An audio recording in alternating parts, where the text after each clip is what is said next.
committee meeting. Obviously, this is probably the first committee meeting held in the new format. What I would ask everyone to do is, firstly, can I ask you to put your microphones on mute so we don't get any feedback? And with that, can I ask for apologies or any declarations of interest? Oh God. Convener, I'm just looking at the number of members that are here just now. I think we're missing Reverend Donaldson, Ms. Dillon, and also Ms. McEwen, who I think has got a technical issue, so try and get Alan to have a look at that just now. But I think all the council members are here just now. Are there any other? I don't think there will be any apologies. Anyone? Any other apologies on behalf of any of the reps? No. Are there any declarations of interest? No declarations? I can't see anybody, Sean. Lynn? Yeah, Amberclyde Ledger board. Yeah. IL interest as usual then? Yeah. Okay, thank you. Okay, now what I would intend to do is we'll go through the papers. I would intend to, if possible, if you could intimate that you want to ask a question on the chat. If not, I will be scanning to see if I can see anybody waving at me frantically. So if you can use the chat, it'd be appreciated. If not, if you wave, I'll try and make sure you get in. We've got a few on the phone as well, so I'll try and make sure that we get Councillor MacLeod, I think, is on the phone. And anyone else that's on the phone, I'll give them the opportunity to come in as well. What I would intend to do is, although they're not papers, I would ask officers, when it comes to each of their paragraph, agenda item number 2, if they can briefly maybe say an introduction to their paragraph, and then what I'll do is I'll open that paragraph up to questions to allow members to come in at that point in time. So if that's clear, what I intend to do is move to agenda item number 1, which is the Education Communities Operations Log. And I'll ask Ruth, does she want to introduce the paper, or do we go straight to paragraphs? Ruth? I would just go straight to paragraphs. Each one is pertinent to recent business. Okay, thank you, Ruth. So if we can go straight to page 2, which is starting paragraph 5.1. And Ian, do you wish to take us through that paragraph? Thanks, convener. So paragraph 5.1 is the summary of the community's revenue budget, and it's at period 7. So the latest projection is an overspend of 960,000, and included within that projection are COVID-19 costs of 1.035 million, which will be funded from the appropriate COVID-19 budget. If we exclude those costs, there's a projected underspend of 75,000, and that's an increase in expenditure of 54,000 since the last committee, and happy to take any questions. Okay, Ian, before I let anybody come in, I can see that Councillor McElhenney, Chris, has got a question. I don't know if it's pertinent to this or it's just a general question, so I'll let Chris come in first. Chris?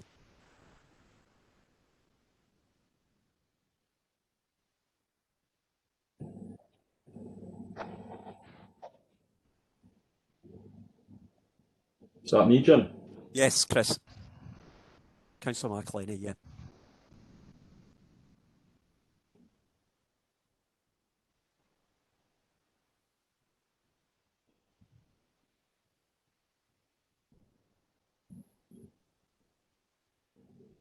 We can't hear you, Chris. I don't know if you're talking yet.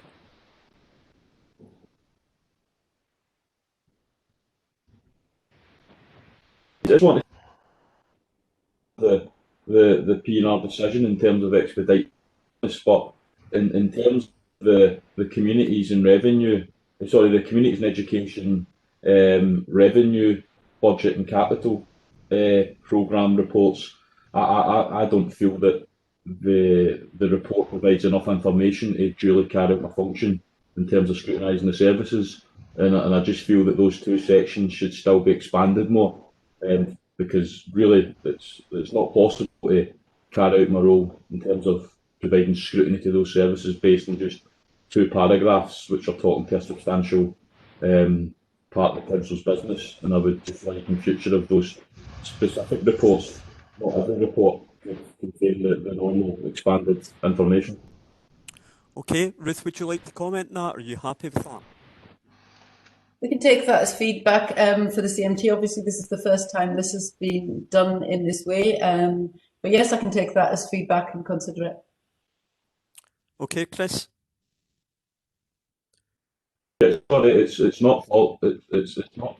Yeah, it's not feedback for the CMT to consider, because I'm a member and I'm saying that that's what I think it should include. It wouldn't be for the CMT to decide if they wanted to provide that information. Okay, so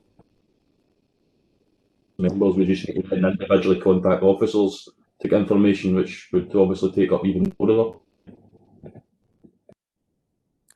okay. Ian, I assume that the paper or the information that Chris is asking for is readily available and would be able to put in a report. I can understand the resident to do that because you don't want to make the report so lengthy. But is there a possibility that you could? Hi, yeah, through you, convener. Firstly, the summary here wasn't written by me, so the full paper that normally comes to committee has been prepared, and it did go to pre-agenda, so that is available if you want me to circulate that. I think what Chris is actually well, Chris will tell us if I've got it right or not. I think what he was actually saying is that for future, he would much prefer a lot more in-depth, if not the full paper, a lot more in-depth topics, covering of topics for the revenue budget and the capital budget to allow him to scrutinise more carefully. So if not the full paper, at least a substantial increase in what we've got there. Chris, you can speak for yourself, is that correct? Yeah, Jim, I understand that, like, when you've got all the bullet points in 2.3, I can understand how officers, in terms of being able to dedicate their time to the emergency they're facing. But I feel for the capital and revenue budgets, we need to see that information, because it could be 6 months down the line that we're asking what happened to X, Y, and Z budgets, because it's not actually coming before committee. Okay, so we could take that on board, Chris. Elizabeth, I can see you've got going to miss you. I don't know. Sorry, I was a complete mistype. I'm actually trying to communicate with somebody on another system completely about something else entirely, so sorry. Oh, no problem, Elizabeth. Stephen? Jim, I mean, I can see where Chris is coming from, but I think officers are interpreting what they believe was the decision of the Policy and Resources Committee to implement a sort of expedited committee system, and that was on the basis that members wanted to continue with the committee system, but recognised that there wouldn't be the same level of detail provided. And actually, the level of detail that's provided in this report is a greater level of detail than was actually provided during the first lockdown, when the committees didn't actually meet and we had the Policy and Resources Executive Subcommittee. So, as far as I'm concerned, it is feedback, and it is asking the CMT to review the information that they provide. We're going to face probably the same issue when we come to the next committee, which is based on an expedited model, which is the Policy and Resources Committee, where there will be less information than is previously provided.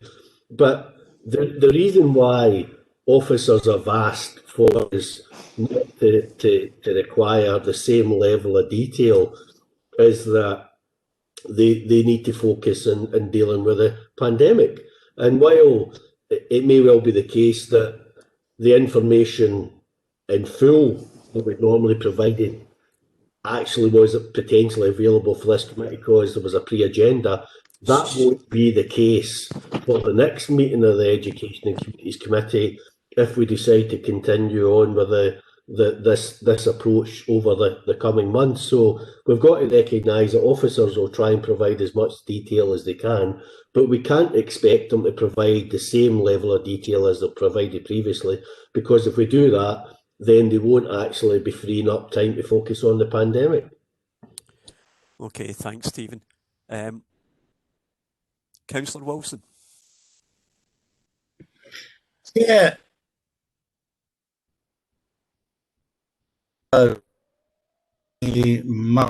Request by Christopher. I think Ian has these figures available. It would just take up another couple of pages. I also, to the best of my knowledge, there's only one other council in the country that is doing their committees the way we are. Most people are still carrying on, as far as I understand. So I don't think it's a great heartache for the officers to give us this wee bit. Okay, thank you, David. Christopher Curley, sorry. Just confusion. I think Chris raises a valid point. I think they did look a little bit on the lean side, and I think it maybe variances. I think that may be where what the level might want to get down to if there's significant variations in any individual items. I know a lot of times it can be pluses in one, negatives in the other. And overall, what they call it comes to a value that's not changed much, but there's a lot of what they call moving the chairs around and what they call the deck to get to that answer. So I think it's important to see what's actually happening just underneath those headline figures, just to make sure that there's nothing in there that we should be. I'm just looking here. So I think there's any key variances for the purchase.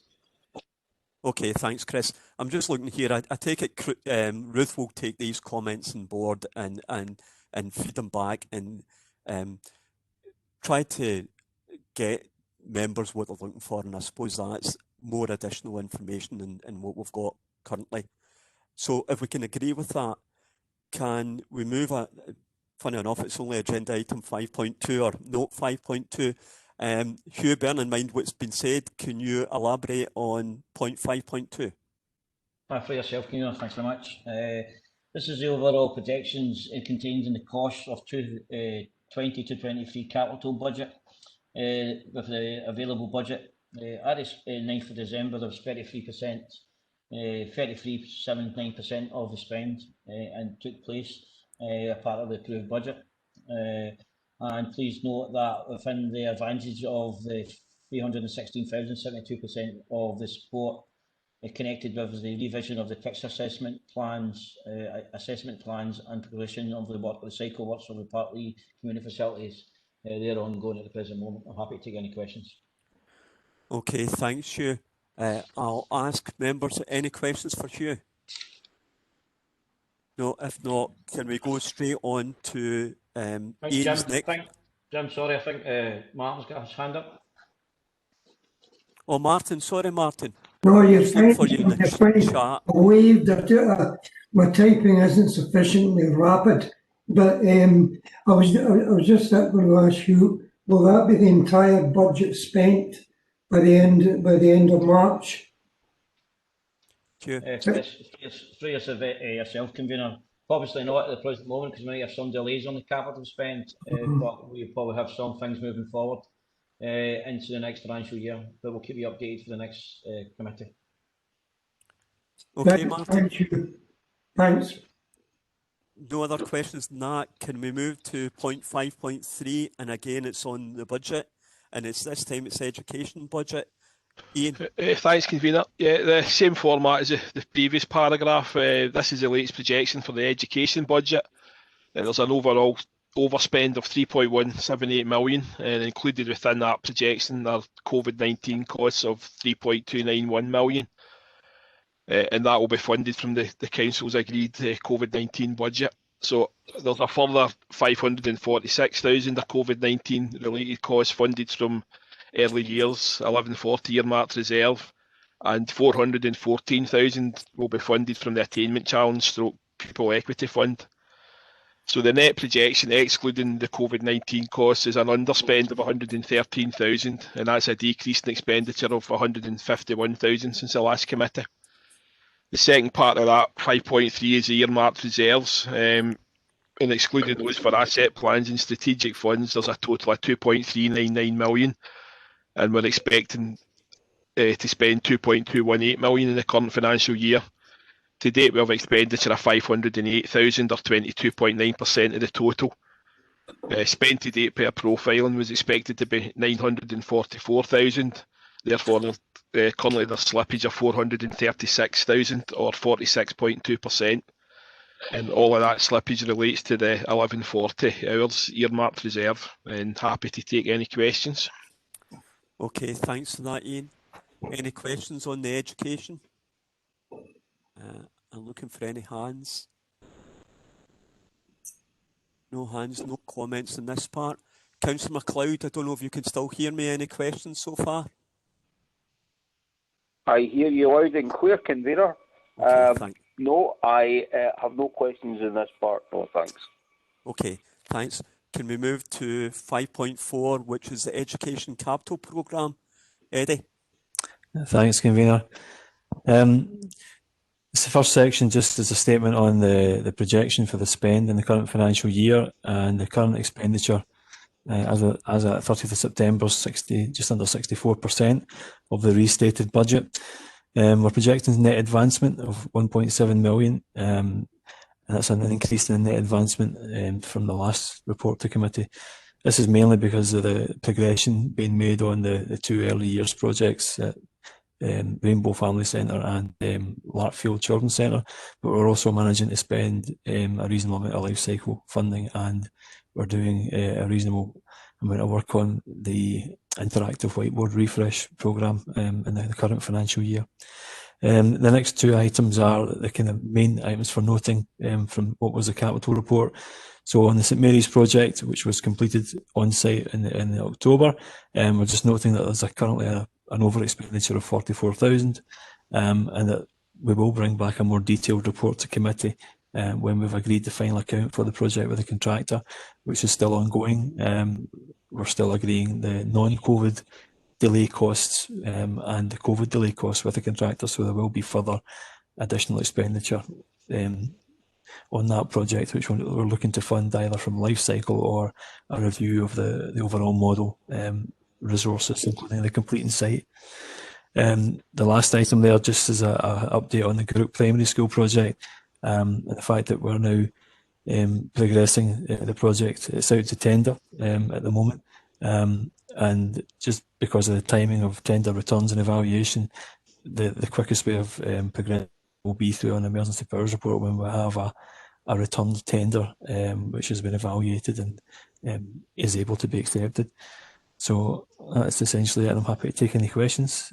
Okay, thank you, Eddie. And I think it must be about a year since the Gourock Primary firm went bust, so about a year in February, I think it was. Yep. I know you've answered that, but I'll let Lynn come in there. Lynn?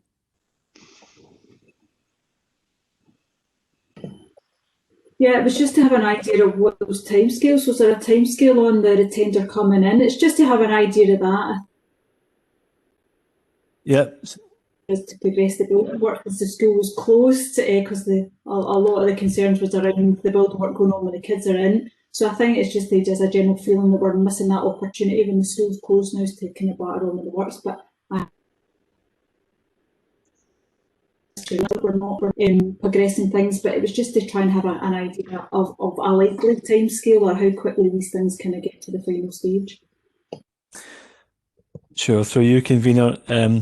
The tender return was to be the end of January, but it's been extended into February, and that's because a large number of the tenderers had requested an extension, and that probably due to the time of the holiday period, but also they're citing some difficulties with their supply chain as well.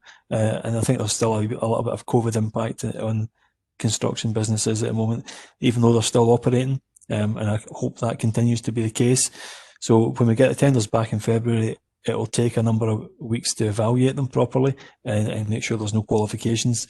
When we get to that point, then we're able to issue a formal letter of acceptance. So it'll be a push to get it started in the current financial year. I would hope it is possible in March, and then the likely timescale to completion will be the end of summer, and there's a couple of phases in that. So the first phase will be complete the extension, and then the second phase will to convert the existing kitchen area into a classroom, and then finish off the car park. So that there's a distinct set of phases within the works, and it's likely to end of the summer before that's complete if we get a start in March.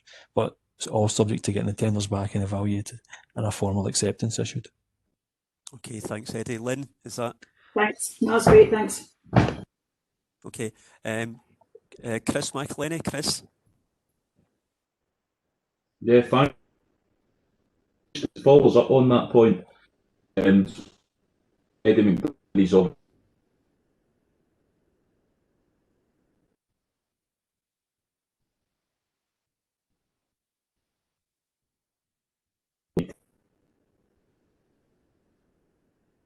You're breaking up a wee bit, Chris. I don't know if you can move closer to your microphone or move it.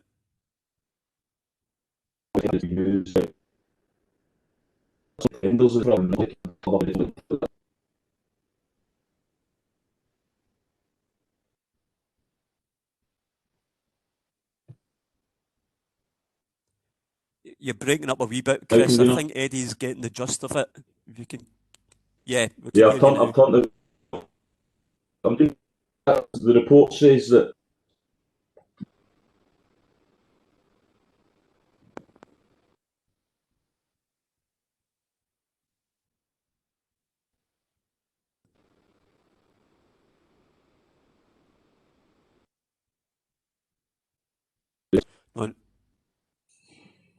unfortunately, Chris, you were breaking up a bit. I'm looking at Alan. Alan, I don't know if there's anything you could do to help, Chris. Unfortunately not. The issue appears to be at Councillor McElhenney's end. I can't see him connected successfully, and I can see him through the analytics software, but his video and his audio quality signal is very low, along with his unfortunately not. I think I've got a fair idea of what he's looking for. I'll give it a go, and if it's not, he can always come back to me. The way it's worded there, in terms of the most economically advantageous tender, is it's not just on price alone. So, of certain value tenders, there's other elements of evaluation, fair working practices, and community benefits, and they're in some of the tenders that we issue, and they're in that one. So that's why it's worded that way. It's not just lowest price. In terms of the use of emergency powers, it is basically to make sure we get an acceptance issued if we're able to do that, if we get in a position to do that as quickly as we can, because it is going to require additional funding. I mean, there is an insufficient budget in the current capital project line for that project. It will cost more, and we will need to bring a report back that addresses where we're going to fund that from. So that will be subject to the emergency powers report, because it is the quickest way of getting the thing back on site, as and when we have an evaluated tender. Okay, thanks, Eddie. Chris, I don't know if you heard that.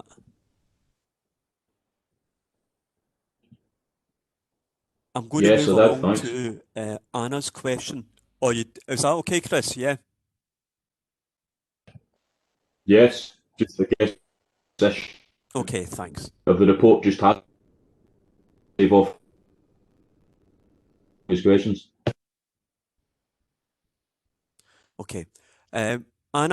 Anna McMillan, Yep, question, thanks, Anna? convener. My question's on Group Primary as well. I'm not sure if it'd be one for you, Eddie, maybe you and Ruth.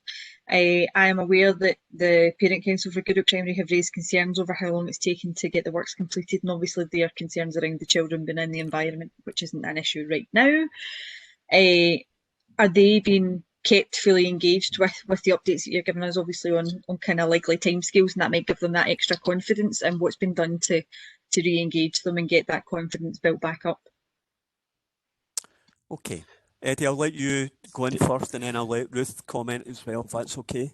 Sure. Yeah. To your convener, yeah, we are aware of the concerns, and Ruth responded to an email from the Parent Council and gave quite a lot of detail in that response. But I am certainly keeping them as much as I can. As soon as we have a defined tender return, then that's the next point we can engage with them. So at the moment, they're aware it's back out to tender.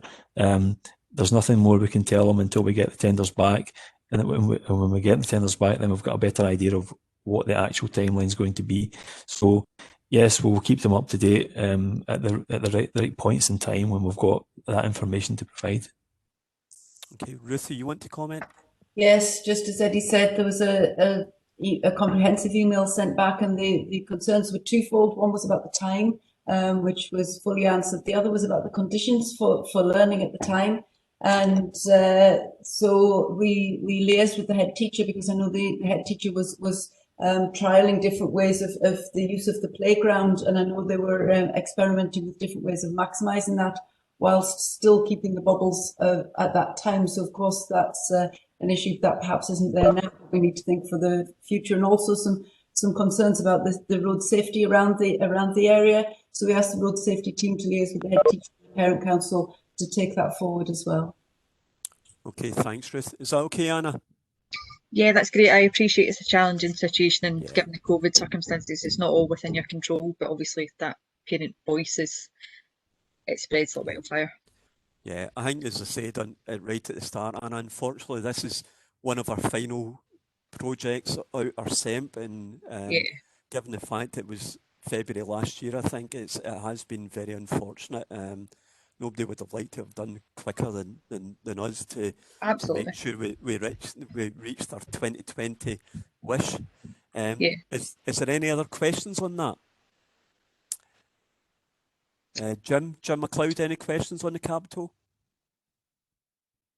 No, I'm okay, thanks, convener. Okay, no problem. Can we move on to point 6, which is relevant updates, and I'll ask Ruth to take us through this. Ruth?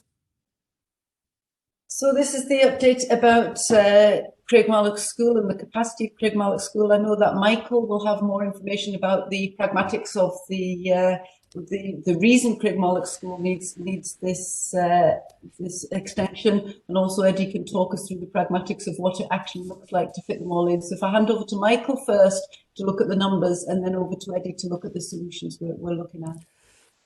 Thanks, Ruth. Through you, convener. Hopefully the paragraph explains the situation. Had Craigmalloch only been due to transition its current P7 cohort from within the school to S1, we wouldn't have had the challenges that we're now facing. However, as the paragraph explains, there are a number of pupils who currently are in mainstream schools who, through representation to the ASN forum, we feel that their needs will be best met now at Craigmalloch. And on top of that, we've also got at least 2 pupils coming in from without moving into the area from out with the authority whose needs will have to be met at Craigmalloch. So we have progressed a solution within the building. So it's not quite an extension, it's a sort of alteration of some of the existing accommodation, and maybe I've passed to Eddie at that point to explain what that's going to look like and where we are with it. Okay, Eddie? Thanks, convener. It is kind of outlined in the report. So we looked at a couple of different areas in consultation with the head teacher and the staff. And the area that is most feasible is basically combining an existing meeting room and a community office. And there's some structural alterations associated with that. And it also slightly impinges upon the room next door as well. So essentially provides another teaching space within the facility. And there was also some consultation with the current users of those spaces about where they could be re-accommodated within the facility, which there is scope to do as well. So that's essentially it, and we're progressing the design work for that at the moment to allow us to tender and have it carried out over the summer holiday period, ready for August. Okay, thank you. First question from Stephen. Stephen? Yeah, thanks, Jim. I mean, reading the paper, it doesn't necessarily sound an ideal solution to use accommodation within the existing footprint, which is currently getting used for other things. But that obviously may well be a pragmatic short-term solution. But if the pressure in terms of the demand for places in Craigmalloch was to continue, does this configuration of the existing school lend itself to a physical extension to increase capacity? Eddie? Through you, convener. It's quite difficult to extend that school just because of the shape of it. We haven't looked at it in any great detail, so we would need to go and look at it if that were to be a potential requirement in the future. Nothing's impossible in terms of extending buildings. It just is some ways are easier than others. So if that were something that needed to be looked at, we could look at it as a feasibility study, but we haven't looked at that at the moment. I'm going to let Michael in here. I think he was wanting to comment on that. Michael? Yeah, it's just to also say that within the current S1 to 6 cohort, there are 2 year groups that are quite large. It's the current S2 and 3. So once those year groups have progressed, they're even larger than the projected S1 that's coming in. So once those year groups have moved through, they're almost like a bulge within the school, then the capacity should be less than it is at the moment. And from what we can see, although it's difficult to predict, the level of need going forward, particularly from out with the local authority coming in, we're confident that we should be able to accommodate it within the current accommodation that we have. Okay, thank you. Michael, is that okay, Stephen? Yeah, that's very helpful, thank you. And I think that's probably answered the question from Martin Brennan as well. Will this pressure continue? So I think you've probably answered that one as well. Natasha? Yep, thanks, convener. Yeah, my question is kind of along a similar vein, but to do with future-proofing the building. Just asking, can that be built into whatever conversations have been had now? Can that be built in for the future? But from what Michael said and from what's been said today, I'm confident that probably will be. So can I just get a bit of confirmation that there will be future-proofing talks for Craigmarlock and future pupils kind of included in these talks at this stage, please? Eddie? That's more one for Michael. I mean, I think trying to project numbers for an ASN school is virtually impossible. It's very difficult.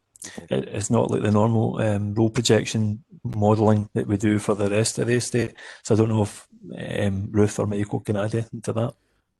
Michael, do you want to? Through you, convener. Yeah, it is a challenge.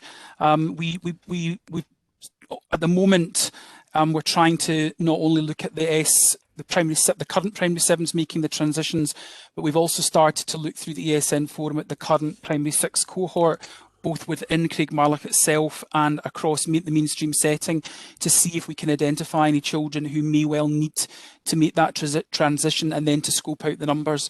But it's quite a challenge to be able to do that. Yeah, I can appreciate that. Yeah, well, thank you. Okay. No other questions on that. Can we go to the remainder of that? Jim, can I ask Jim a McLeod? question? Yes, by all means. Yeah, thanks, Jim. Sorry, convener. It was just about the numbers, and I've taken on board what you just said a moment ago, that they're still looking at maybe some other children that might have to go into transfer from mainstream to the ASN school. But I just wondered what sort of numbers of pupils are we looking at the moment you're aware of. I was going to, obviously I can't go into reasons. I mean, every child has got their own reasons, or parents might have their own reasons for transfer taking place. But I just wondered about numbers, and also how many more teaching staff are we anticipating being needed as well, for the children. Michael, you able to shine any light on the points that So, Councillor McLeod's making? Yeah, I don't have the precise figures to hand, Councillor McLeod. I can come back to you on that. However, the current primary 7 class is almost full, and if they were to transition on, as I've said in the report, we would be able to accommodate. But we've got around about 2 or 3 coming in from our own mainstream schools, and then another 2. So it's at that point that we're tipping over the number that we could accommodate within the current setting. And the school has already been very creative in how it's using its space, because as you'll see in the report from last year, we had to accommodate a larger number, and we came up with the onesie solution across the nursery and primary one. We are also accessing some through timetabling times and capacity within the accommodation and rooms within the two mainstream secondary schools, and the ability to access, when possible, rooms within the enterprise centre. But at the moment, the numbers are beyond what we could actually adequately accommodate within the current provision that we have. I can get the exact figures to you, though. Yeah, that would be good to know the exact figures. And what about staffing? Do we know how many more teaching staff or other ancillary staff might be needed? I can come in on that one. Ruth? It doesn't, extra pupils doesn't always equate to extra staff, because it looks at, you've got to look at the totality of the curriculum, especially in the senior phase. And as they go up, they will be making choices. So it's not just a straight equation, 6 extra pupils, 3 extra staff, because in the senior phase, which we're particularly talking about for the timetable in here, it will depend on the subject choices and what they're doing. But we manage the staff according to a ratio and need. So that will always be factored into any school that we look at. We look at the numbers and we staff it accordingly on a yearly, annual basis. So when numbers go up, numbers go down, they'll get the appropriate staff.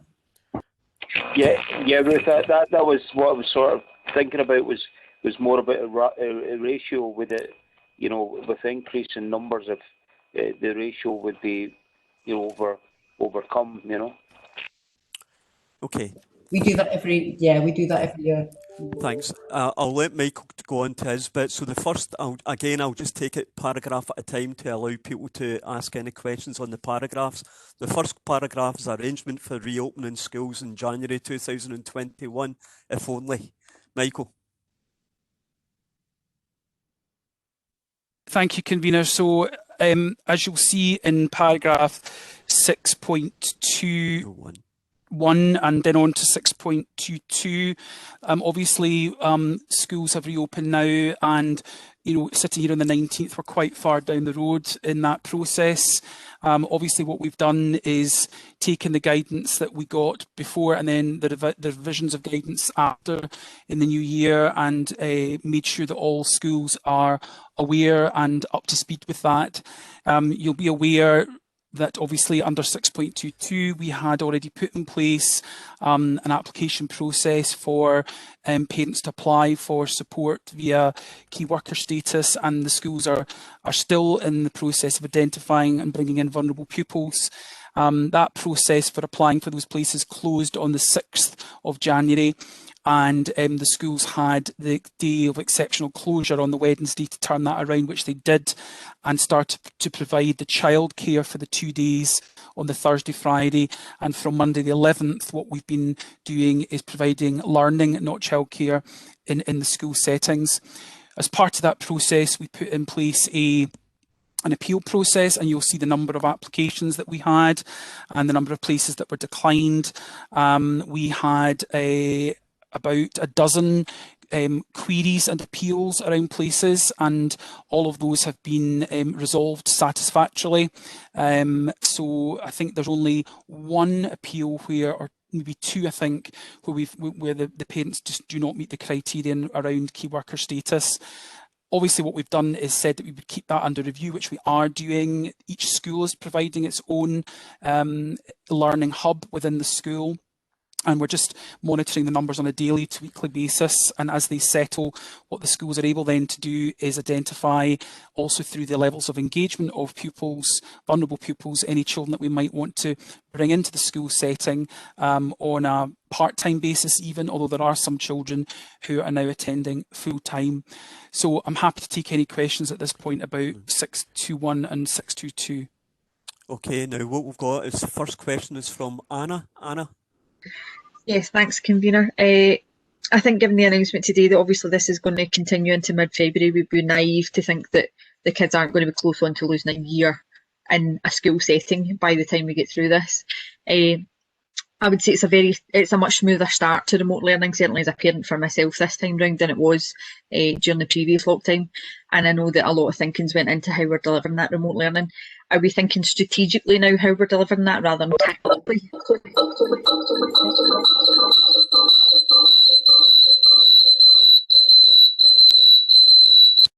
We'll wait for the feedback to stop. And I think that probably goes into 6.23 when we're talking about remote learning. Michael, I don't know if you want to answer that now or wait. I'm sorry, I didn't hear the end of Anna's question. Sorry, Michael. It was just, obviously there's a lot of good work going on, but are we thinking more strategically on how we're going to deliver learning to ensure we're not disadvantaging children who can't attend a school setting, rather than tactically as we had to do at the outset, I understand. So, convener, through you, obviously, I think Anna's question picks up on what the paragraph coming up on remote learning, which I'm happy to address now in order to answer the question that Anna has asked of us. I think certainly we learned a huge amount through the first lockdown, and I think we did take some strategic decisions at that time about the feedback and the reflections that we'd had from parents and school leaders. I think one of the big challenges at the moment is one of the decisions that we took was about putting time and effort into supporting training staff with a platform around recorded content. I think one of the big challenges at the moment is about expectation around live lessons. At the moment, I think live can mean live engagement in learning. So a teacher is there and present to respond to queries, and in that way they are live. There's also live check-ins which are happening on a very regular basis, which might be the teachers being there to do a health wellbeing check-in with a class or a cohort of children, clarify the learning for the week, deliver a plenary session at the end of the week. But also there are increasingly more actual live lessons happening at certain published times.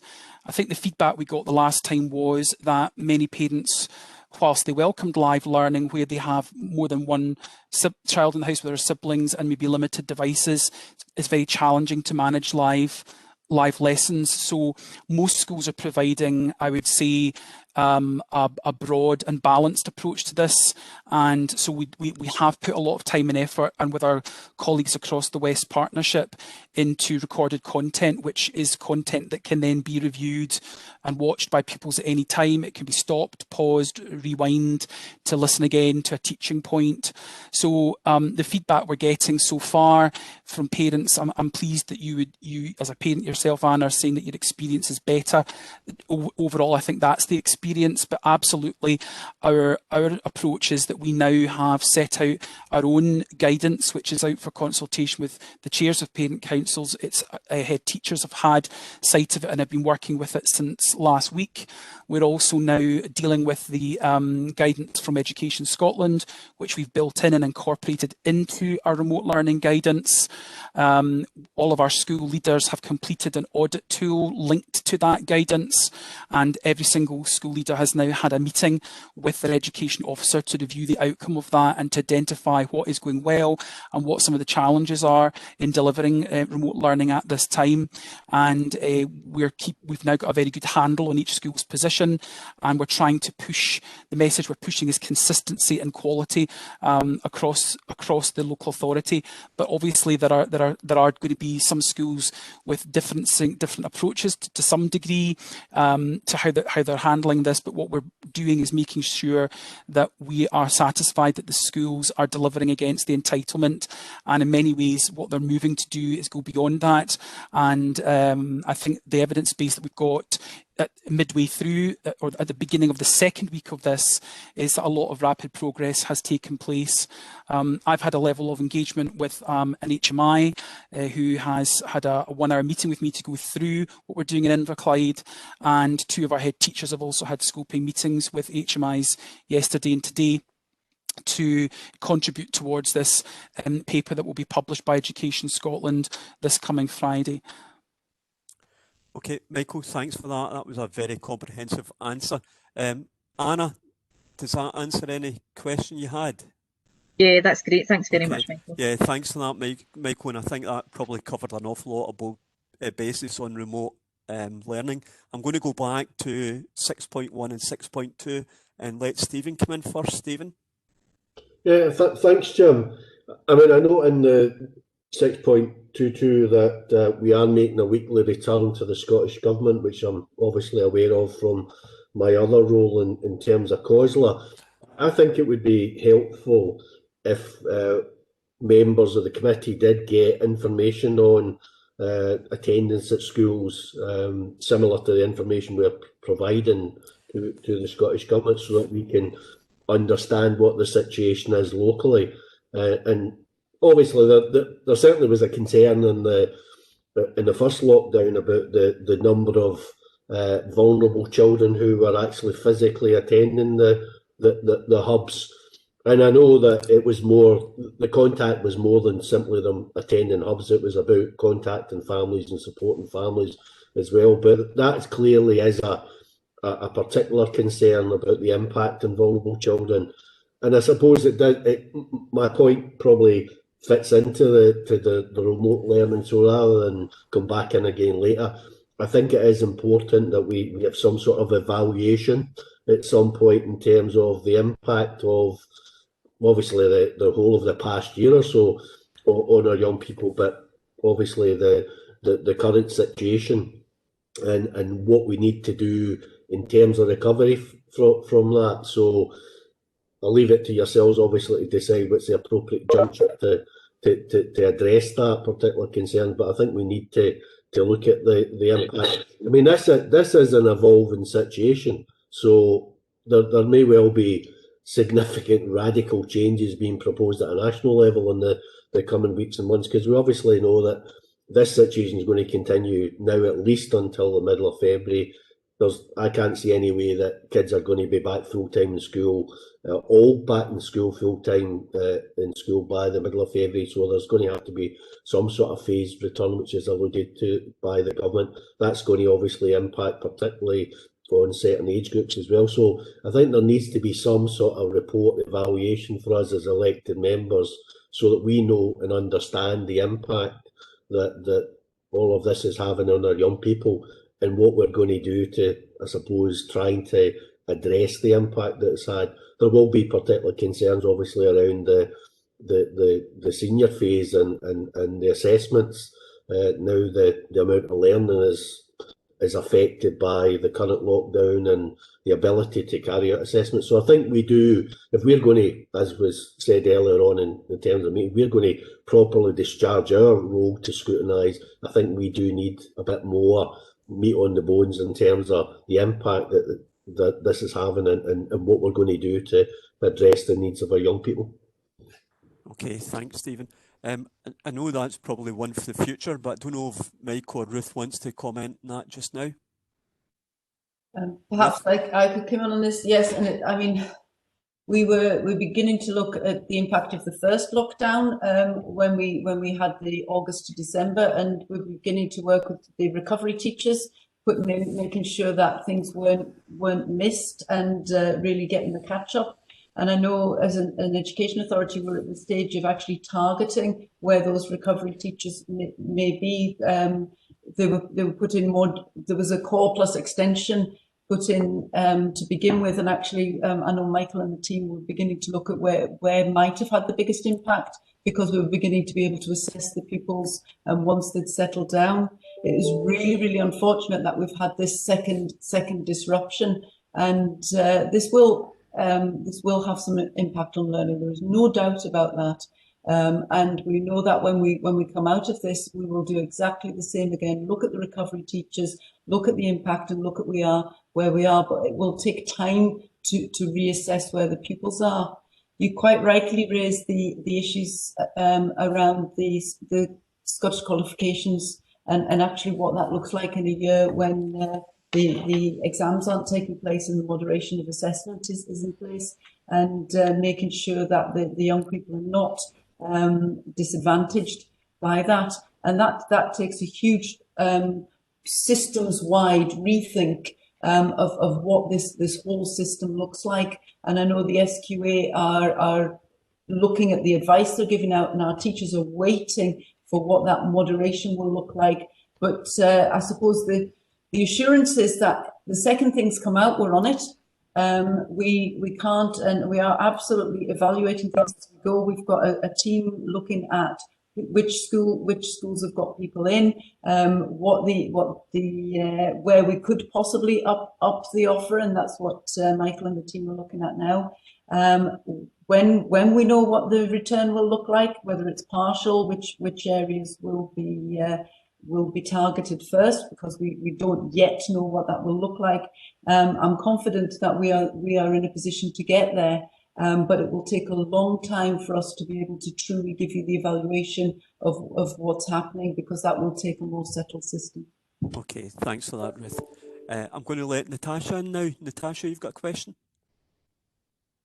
It's okay, it's been answered. Thanks, Okay. Chair. And Lynn, you had questions regarding places. I don't know if Ruth's answered that for you. You want to come in? Yeah, no, I think Ruth's answered that. I was just trying to get a sense of how we are compared to other, you know, quite normal, or, you know, or not. It was just to get a feel for that.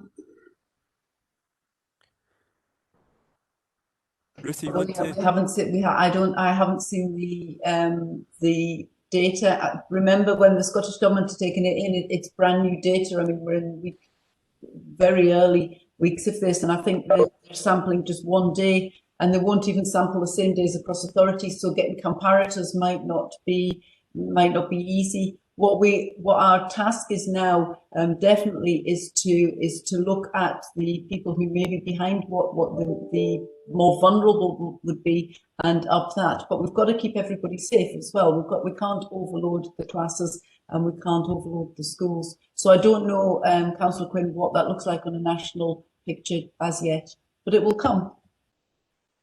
Okay, thanks, Ruth. Now we're moving on. Unless there's any other questions, Jim, have you got any questions on that? Yes, thanks, Convener. I have two questions. I saw that there was 925 applications were received for key workers for children to attend school, and 894 were offered places. I know that 3 applications are pending approval. I just wondered, Ruth, does the 894, does that include vulnerable children? And if it does, are you able to tell us how many vulnerable children are attending just now? And my second question is regarding, you know,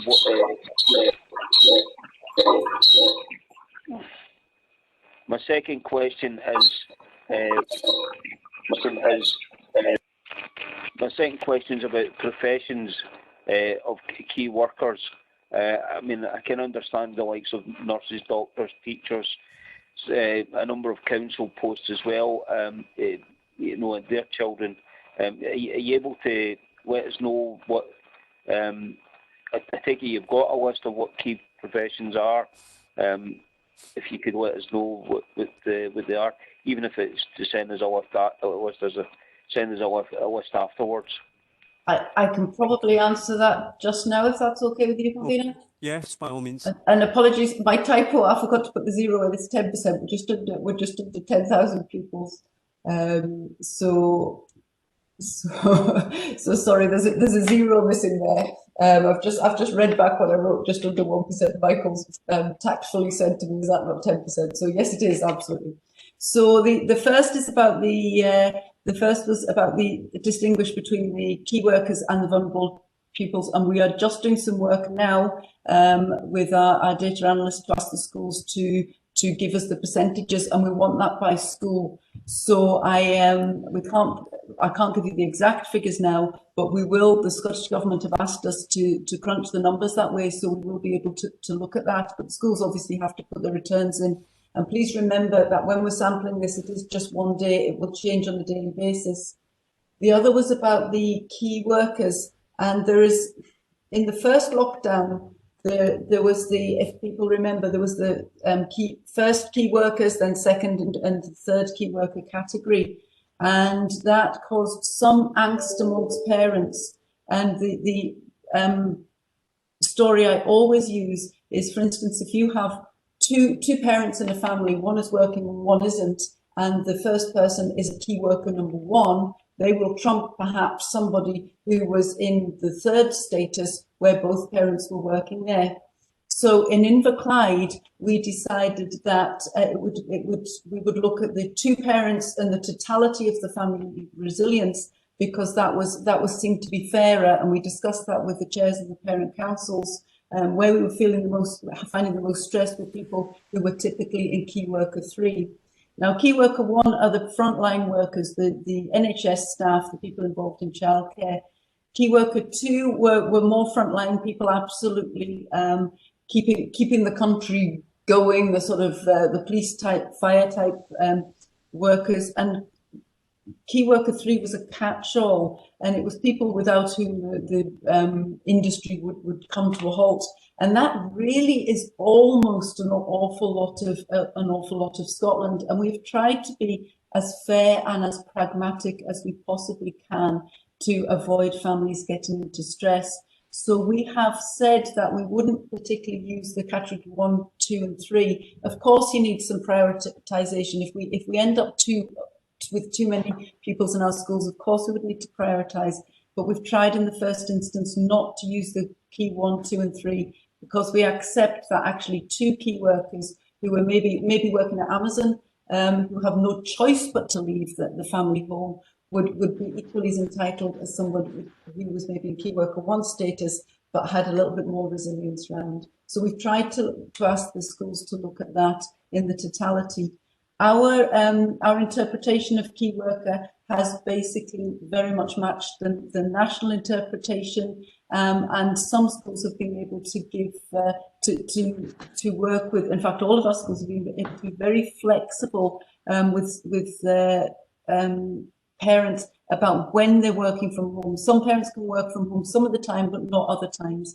And actually, what we're seeing, and Michael might be able to come in and expand on this, is actually schools being very flexible with the arrangements in place.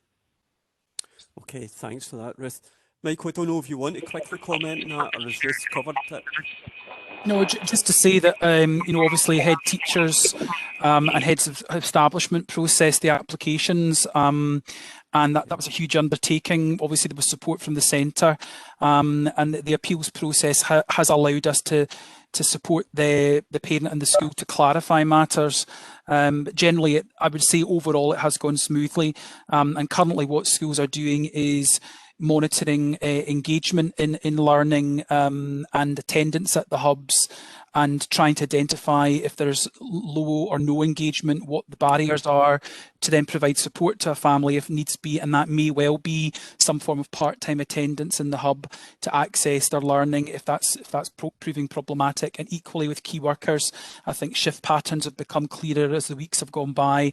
Parents are saying we don't need it all the time, or look, I can cope, I can work from home most of the time and cope on those 2-3 days, but on that day and that day I've got a meeting I must be in and online. So as Ruth says, the schools have been very flexible and trying to support as much as possible. Jim, is that okay? Does that answer your questions? Yes, thanks, convener. I think Right. that was. I mean, that was a big concern of mine. Is that some people, you might have 2 parents who are really have to go to work. Amazon was a case that was cited there. It could be 2 people that have to go to work in those situations. But it's good that that's been taken cognizance of. So thank you very much. Thanks. No problem. Now, what I'm going to try and do is make sure we get back into the order. We're still at 621 and 622. So we've still got a question on that. And that question, I believe, is from Elizabeth. Elizabeth? Which is okay because Ruth answered that in her comments, so I'm fine. Okay. So now I've got questions on 623. And the first question on 623 is from Chris Curley. Chris. Thank you, Convener.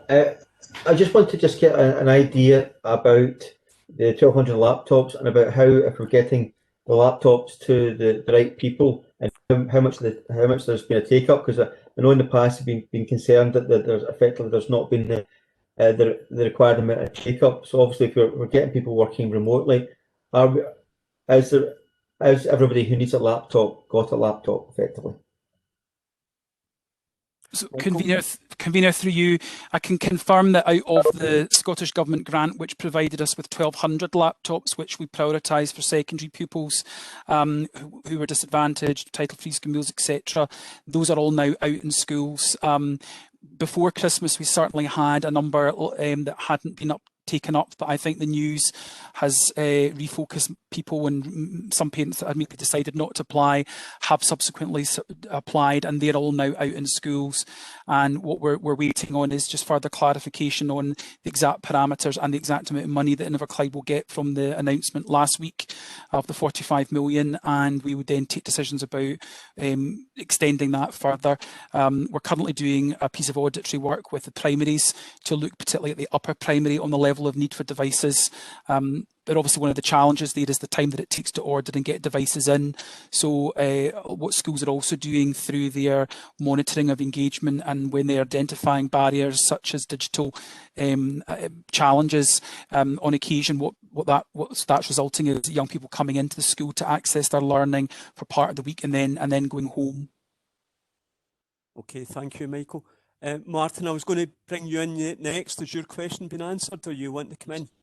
Sorry, can I just come in for a wee second, Jim? It was just Oh yes, certainly. Sorry. Sorry, when you say the laptop to schools.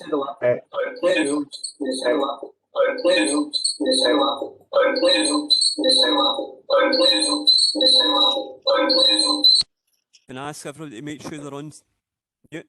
Thank you, Chris. Yeah, I think I mentioned my fault there. I think I just when you say that the laptops are out schools, how many of them are sitting in the schools not being used? Are they out to people who need them?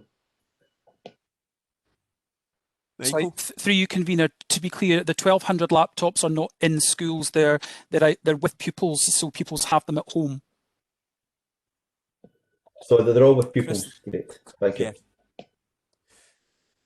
Martin, I'm going to ask you, has your question been answered, Martin, or do you wish to come in? Provost Brennan. Can you hear me, Jim? Yes, we can. Can you hear me, Jim? Provost Brennan. Yes.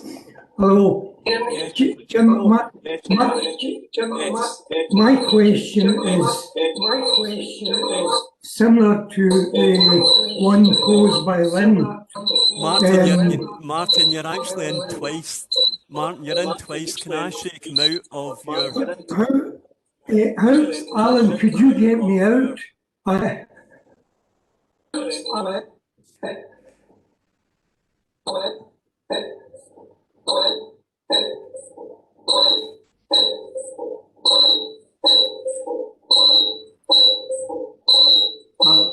could you type it?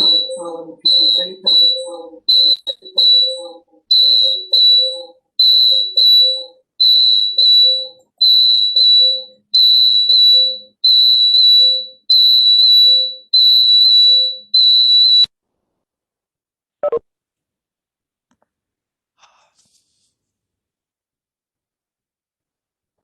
Martin, you're now only in once. Yes, we can hear you. That's fantastic. I tell you what the question was, Jim. I've been in and out of this meeting, not through my own volition, but the technology attacks me. What I was going to ask, I know that the officers are doing everything possible, but have they any ideas of the levels of engagement? Can they gauge that? How many or what percentage of pupils or students are engaging with lessons? Michael? So through you, convener, yes, we can. I mean, it's being collated at the moment. Certainly what's happening is that we've got the attendance of the children coming into the school, so the children that we know we're expecting to see in the hub, and we're able to track their attendance, then all children who are out with the school are assumed to be engaging, and the schools are then tracking. It's very complicated, as you can imagine, the level of engagement by having registration check-ins in the morning, and then looking at the submission of work into the teams effectively that are set up. So schools have been setting up over the last week and drawing from their prior experience how they will use that, and that's then getting filtered through. Certainly by the end of week 1, 2 schools that had seen approximately 40% of engagement in lockdown 1 are now looking at engagement levels in the high 80 percentile. So you know, the overall message from schools as we're doing our individual meetings is that engagement is significantly higher. Now, obviously, that there's still a varium there in what that looks like, but the message that we've given out to schools, and I pick up I think Lynn's comment there, is that the reason for looking at the engagement is very much to identify how we can support, as opposed to something that would be punitive. So if a parent is then getting some kind of communication after a couple of days where we haven't seen engagement, it's more to ask the question, what can we do to help? What can we do to support? And it's at that point that some of those conversations are allowing school leaders to say, okay, would some time in school be of help to you and the family? And those conversations are then coming through, or again, reflecting to see if there's anything that we can do in terms of devices. So that's the model that we're currently looking at, but engagement is significantly higher. Well, that's excellent. Thank you, Michael. If you bear with me, members, I'm going to try and make sure I get everybody in order. So the next one I've got is Councillor Wilson. Yeah, just welcome the question by Councillor MacLeod about key workers, and also Michael's answer. I think that question and all the different questions you had justifies having this format of a committee rather than abolishing it altogether. Okay, thanks, David. Now, the next I've got is Councillor Natasha. Yes, mine was about the remote learning, about supporting parents who are working from home, because I'm aware that parents are able to ask their employers to have a discussion around being put on part-time furlough as a way of trying to provide that flexibility for when one or both parents are working from home, that they can help their child engage with learning. Have we had any contact from parents either to schools or to Education HQ about parents who have found it difficult to get support from the workplaces around this? Ruth, do you want to comment on that? I'll come in on this. Yes, and it differs from different places of work. Most employers have been very, very flexible, allowing people to work in different ways, different shift patterns. People have shared responsibilities. We have also in some positions we know of where there is really a lot of stress in the family because of the workplace, and we've had the ability to offer a place. We've offered a morning or an afternoon around that. So we haven't had any direct comments of employers that have been unreasonable, but we do realise, and this is picking up on perhaps Councillor Quinn's comment as well about the monitoring engagement. We realise that actually sometimes things are not possible. If you're having to get on with your work and you've got a wee one beside you asking questions, there's a tension there and a balance. And the aim of everything we're doing around remote learning is not to create that tension. And Michael spoke about a lot of the typical day. It doesn't have to be a there and then activity. What we're doing is we're monitoring over the course of maybe 1 or 2 days so that pupils can watch videos at different times. Now, a lot of that is around shared laptops, but some of it is around parental ability to support. Sometimes parents are available, sometimes they're simply not. So we're doing everything we possibly can to work with parents to be able to be as supportive as possible, because we realise this is a really difficult task. I took a phone call the other day while I was on the phone. Somebody asked me in exactly what is 3-dimensional shape, and she had her P4 child next to her. So we realise the actual reality of what people are living through. What I would say is we are not using the term monitoring of engagement in a punitive term at all. That is not the case. We are doing it purely in a supportive way. And we've had a lot of feedback from parents who had struggled to get their own children to engage as well in the first lockdown, actually saying thank you, because now I can say to them that they'll be looking at their engagement in learning. It means that perhaps a parent and child don't have that battle about the fact that this is not an option. So that's what we're meaning. Everything we're doing is in a supportive way and as supportive as possible. It's not judgmental. It is to help families get through this. Okay, thanks, Ruth. Can I ask Elizabeth Robertson, and then it'll be Chris McElhenney. Liz? Thanks, Camilla. Just really just a bit of feedback and a little bit of a question at the end. Really just want to kind of congratulate the school system, actually, from yourselves as senior managers right down to everybody who's working in the virtual classrooms and physical classrooms. With my parent hat on and foster carer hat on, actually, the communications that have come through from our schools have been absolutely exceptional. At this point in human history, it's been absolutely incredible. I have to say, and I'm quite happy to say this amongst friends, last Monday was one of the worst days I've ever had in my entire life. We have a minor call centre kicking off in our dining room every morning, home learning ×6. And to be honest, at the end of Monday, I thought we can't sustain this. And there's 2 adults who are pretty much available full time for the kids. And honestly, at the end of last Monday, I thought we just can't. We can't sustain it, and we're well resourced. We're reasonably intelligent human beings, and we kind of thought if people were struggling in any one of those facets, then it could be really, really unbearable for them. However, cannot begin to say how much the experience of that changed over the course of the week, and how really much more sustainable it did become. So again, that is down to the agility and the responsiveness of the staff. Absolutely it is. And actually the kind of the willingness of the kids to just get on with this and do it. So that's really great too. Again, my household is a broad church. There are children in my household who are better engaged in their learning at this point in human history than I've ever seen them before. And I really hope that we find a way across the system where that's been the case for some kids, where school is a tricky place for them, that we capitalise on it and we help that to remain as their experience. The level of feedback that my children have had, or the young people in my house have had from their learning, has been so much more instant and so much more complete. The circle's been closed, they've handed in an assignment and they've had feedback from their teachers, which, to be honest, in the face-to-face world they don't always get. So again, that's a real positive of the system as it is at the minute.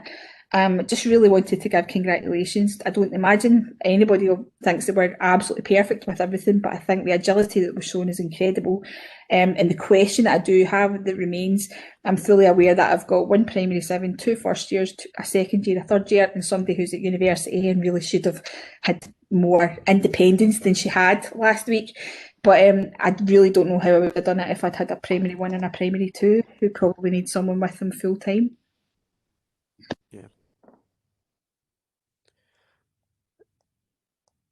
Ruth, you want to come in? Yeah, if I could come in on that and say thank you ever so much for the kind comments, and actually for me to formally thank everybody who's been involved in this. I would have to say this has been an entire industry, right from and if we go back before Christmas, when we were absolutely responding to a different set of circumstances, and then the announcement in January about the current circumstances, we have had head teachers, staff, unions. Everybody has worked as a team here. The team at the centre have been absolutely phenomenal. There has been, if I was to say the midnight oil has been burned, that would be an understatement. People have given up loads of time willingly to absolutely make sure that we've been able to respond and get things out as quickly as possible. So just to say absolutely formally thank you.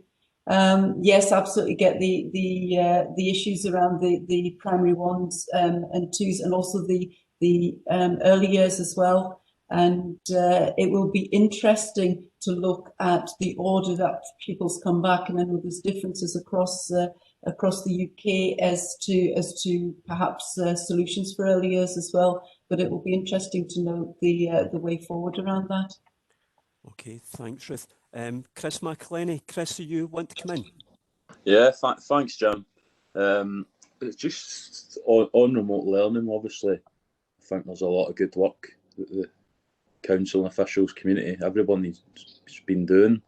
I suppose there's got to be a realisation though that quite clearly everybody's in a different circumstance, and to be honest, most of the feedback I get from people, and just to paraphrase their own language, is they're losing the plot. So although we're doing a lot of good work, I think we shouldn't lose focus of it. It's a really difficult period for a lot of parents out there. The specific question I was wanting to ask was, Councillor Curley had asked about the 1,200 laptops, and I know in the report it says they come with Wi-Fi access, but obviously that's just Wi-Fi access. Probably maybe Alan McDonald would be the expert. That Wi-Fi access presumably just connects you to a home broadband router, so you would still need to have your own broadband and pay for that, etc. And I remember councillors, I think McCabe and Robertson, back in maybe sometime in June, were making the point about the cost of the school day and understanding how much does the new school day cost, extra electrical costs, potential the cost of broadband. We see ourselves some of the difficulties we have. Maybe people have to boost their packages. I wonder if officers ever had a chance to look further into that to see if there were any substantial issues in terms of costs, because obviously, for talking sake, there's 1,200 laptops worth of broadband that potentially not everybody had a package in place, etc. Yeah, thanks for that, Chris. I think work has been done in that, and I think you're probably wrong. But rather than me answering it, I'll let, and I know you don't want me to answer it anyway, I'll let Ruth come in. Ruth. My understanding is actually the devices seem to be the specific problems in the senior phase. The Wi-Fi people tended to have some sort of package. My understanding, and I'm looking to Michael here too, is that the Wi-Fi package it comes with will actually provide Wi-Fi for up to 5 devices. I think the family can actually use the dongle to produce Wi-Fi, but the immediate uptake was the ones without Wi-Fi were taken up first, and actually it's the ones with additional Wi-Fi that were the last ones, because people said they had some sort of package, but they didn't have, it was the actual hardware. I'm looking at Alan and Michael to either correct me or confirm. I'll let Michael come in.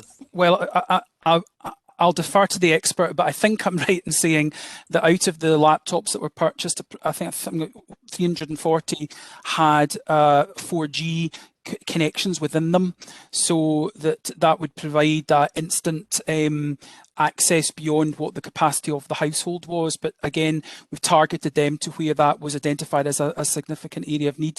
Alan may want to correct me if I'm wrong what I've just said. No, Michael, that's correct, and it was part of the survey work that Education Headquarters did around the cohort that they were targeting to deliver these devices to, and they identified that although they may not have access to devices, the majority of students and pupils did have access to home broadband of some description, and where we identified there was a gap, we used the Scottish Government grant to procure laptops with inbuilt 4G modems, and as part of the revenue costs from the initial Scottish Government grant, we also procured unlimited 4G packages for those laptops, and that was part of the offering that was negotiated with the Scottish Government with Vodafone. And you may have seen recently in some other in some press that a number of broadband providers, mobile broadband providers, are offering free additional data to standard packages across the UK. Again, Education HQ have got details of that, and they're reaching out via the schools to anyone who might actually already have an existing package, but may have limited data, to see if they can take advantage of that. Okay, thanks, Alan. And again, I think you've done some work on the electricity costs, Ruth, if you want to comment on that. Yeah, a cost of running a laptop for 8 hours is 5 pence. So actually, it's surprisingly low for the cost of electricity for running a laptop. Okay, thanks. Jim? Yeah, I'll let you back in, Chris. I'm just saying, I think the number I heard there was something like 346 of the laptops came with 4G. I just think that's a really good news story in terms of addressing digital exclusion. It's maybe the sort of thing that it's taken coronavirus for us to realise that that's the sort of thing we should have been doing to tackle issues such as poverty-related attainment. And it'd be good if we could maybe have sight of that sort of information, because I think it is important that we know what's going on, particularly if it's quite good work. Okay, thanks for that. Alan, can you take that on board? Maybe just inform members of how many the laptops do have that Certainly. modem. Yep. So you can be Norman Greenshields in Education HQ is the absolute subject matter expert on this, but I'm more than happy to work with Norman to give the elected members details of the rollout of the laptops that we gave. Okay, thank you. Now I think that's the end of the questions on 6.23. No, Jim. Were you not in that before, Jim? Right. Or if you want to come in again. No, he didn't ask me. I haven't been in 6.3. I haven't been in this one at all. Okay, right. On you go. Sorry, on you go. No, okay. Yeah, it's first of all, I'm with Liz and thanking everybody. I think it's been a real arduous task. It's very difficult, but I congratulate the service, all the schools, the teachers, and even the parents. It must be very difficult for many parents to be doing a level of work and support for children that have not done before. So congratulations to everyone on that. It was interesting to hear Michael's response to Lynn earlier on, because I have to say, that it's very difficult knowing, what has actually been taught, how things are proceeding. Been not having any children in the household here. It was fairly ignorant of some of the things that have been going on. But I do have a few questions, if you bear with me. First of all, it's on the back of what Chris Curl had asked about the laptops, and I just wondered.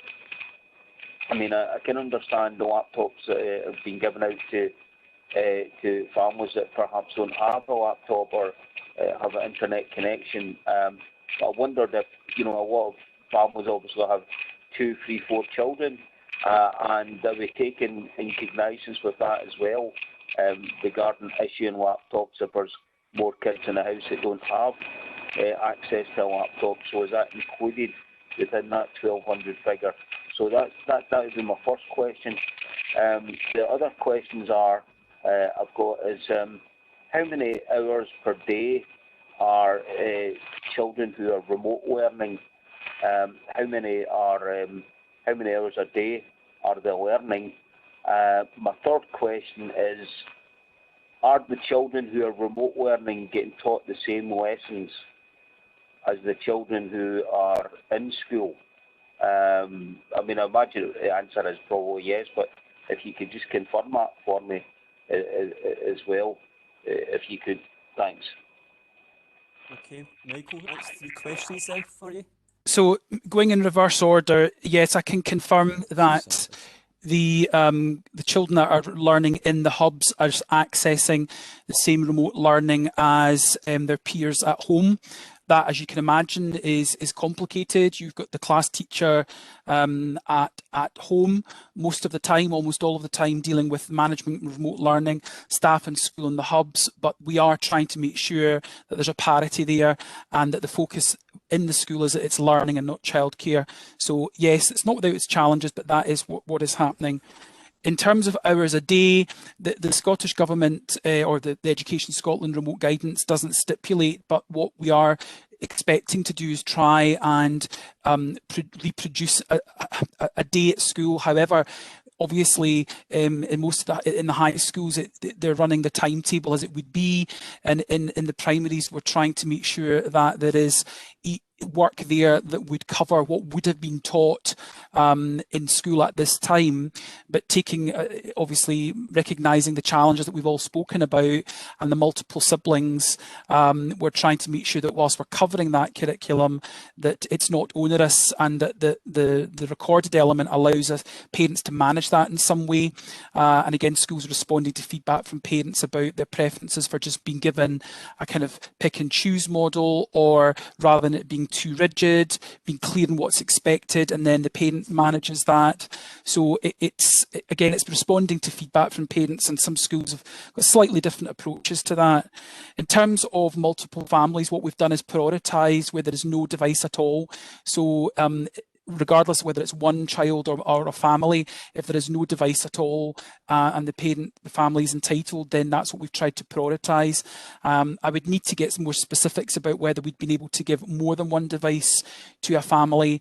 And I think the majority of the laptops that have gone out to the one device per family has been our sort of initial approach. I'm not sure we've been able to go beyond that and say we've attended to all of those young people and their families. Now we can go back and potentially give a second one. But again, the subject matter expert would be Norman, and we could certainly bring that back to you in the future. Okay, Jim, can I just come back there, please? Yes, certainly, Jim. Michael, how then, if you've got 2 or 3 children and they're all learning, they're all in different years, say, and you've only got one device, how can they all be learning remotely if there's only one device? Through you, convener. Well, this is the challenge. This is the challenge for everybody. I mean, what this is in early to the answer question. If every single pupil in Inverclyde was having to engage with a live lesson from 9 o'clock to 3 o'clock, that just wouldn't be possible. So what we're doing is providing a package of work, learning. Some of it is recorded video content. Some of it doesn't require the teacher input directly. It's follow-up learning. So there's a task that's to be done, and the guidance actually says that pupils shouldn't be online all day long. So within that, there's some scope for parents to be able to manage themselves and the family around what's required. But that is the challenge, and I think, I can't quite get the phrase that Chris used to, but yeah, losing the plot. That's possibly why that's happening, because that's very, very challenging. Hopefully that answers your question. Okay, thanks, Michael. Yeah. Is that okay? Yeah, I can understand there's a lot of difficulties there. I can understand that. It'll be interesting to maybe find out a bit more from parents' feedback from consultations that are going on. Good. I'm going to let the last comment on that one go to Ruth. Ruth, you want to comment on that as well? Yeah, it's just to say, if you were to go into a classroom in normal times, then the amount of direct teaching compared to activities would be managed. So when we're talking about hours per day of learning, remember that that's also there's 3 parts to the learning. There's the teaching part, there's the actual pupil completing the activity as well, and also then there's the feedback on that. So I mean, there's all sorts of different stages, but they're the 3 main ones. So I would say it's not about hours watching somebody over a screen, because there are lots of activities that the pupils can get onto, and the trick is to try and get us to be able to balance that so we can give a variety of tasks for pupils. Okay, thanks, Ruth. Thank you.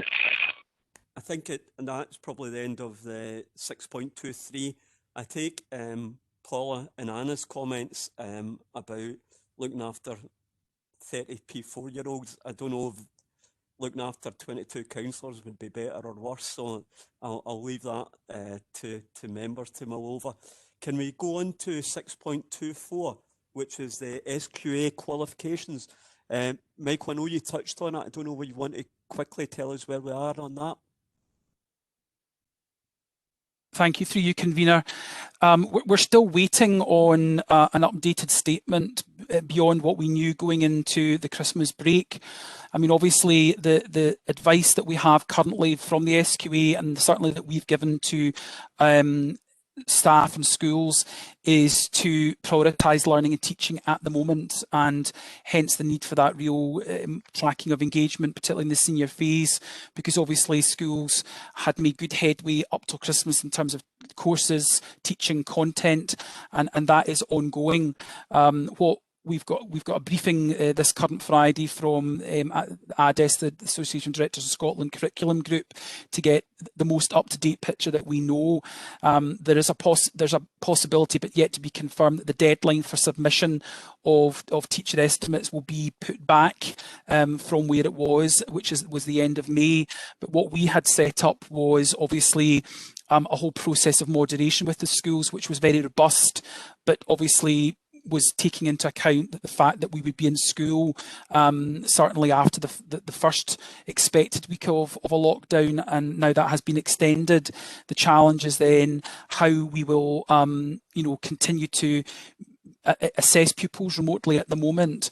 It's not required of schools, but a number of schools had planned prelim diets as part of the process, and whilst that's not required, a lot of them were due to be done this week, next week, and that now can't happen.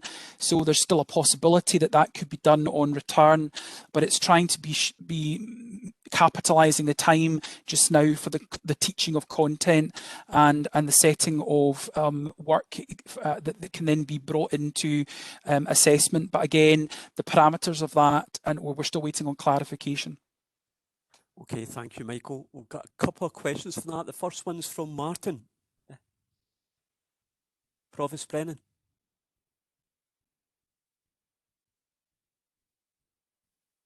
I think we might have lost Martin. Can we ask Natasha to come in first, then we'll go back to Martin. Natasha? Sorry.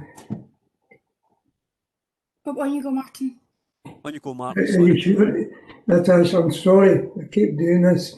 This is actually a question that a constituent asked me about moderation, Michael. And I said, well, it's to ensure that an A or a B or whatever in Notre Dame, Greenock is equivalent to the same in Notre Dame, Glasgow. And but then he said, actually, but how do they do it? How do they do the moderation? And my fund of knowledge dried up then. So do you have any idea of the practicalities of it? I see that I noticed in your answer that you said that ADES would be issuing guidance on that. So do we just have to wait for that? Michael? Through you, convener. So ADES obviously is not providing the guidance. The guidance is coming from the SQA, and ADES is a kind of vehicle how that is then shared with local authorities, as well as announcements from the SQA themselves and the government. The moderation process is ongoing and happens all the time in terms of just daily interactions between teachers, which obviously is more challenging when we're in this context where, schools can compare, individual teachers can compare and contrast the work that's being produced, the outcomes being produced against national expectation. I mean, the SQA have provided a lot of guidance around modelling of that, so the exemplification of that nationally. What we had then done was started to work with schools to talk about what their own internal systems for moderation would look like within departments, and obviously in larger departments such as maths and English there are more staff, and identifying maybe single teacher subjects and then having to link those staff up with colleagues in other schools either within the local authority or across the West Partnership, and then going beyond school moderation to inter-school moderation. And again, that is all much easier when we are all able to be together, and obviously at the point at which we get to that in the time scale, we're working from a deadline back, we would be sure that the schools had all had the opportunity to both moderate within themselves and between the schools, and then where required more broadly across particularly the West Partnership. But before the outcomes go into the SQA, we would then also have a level of scrutiny which we employed last year, where education officers and actually the schools did it in pairings, looked at their outcomes and sort of challenged one another about their outcomes, and then maybe had a closer look where there were concerns about what the outcomes were looking like. Okay, thanks, Michael. Sorry, John, just going to ask Michael, would that involve pupils doing set tasks at home? Ruth, will you want to come in there first? Yeah, you've picked up the nub of the difficulty for this particular set of circumstances at the moment. Well, it's the actual assessment process. So if we take what a typical prelim would be, it would be in exam style conditions. If pupils are at home, how do you do that? So that puts a real complexity into the assessments and actually what a pupil can do with an open book type exam. And there is lots of feedback on open book type tasks, but also what they're able to do individually. So it's really a difficult task we have ahead of us for looking at particularly the assessment for the senior phase. And I can see Councillor Quinn has put in about the practical subjects. Absolutely, you know, if there's an element of assessment around your in perhaps woodwork or graphic com where you haven't got access to particular instruments, then that's going to be really complicated to do.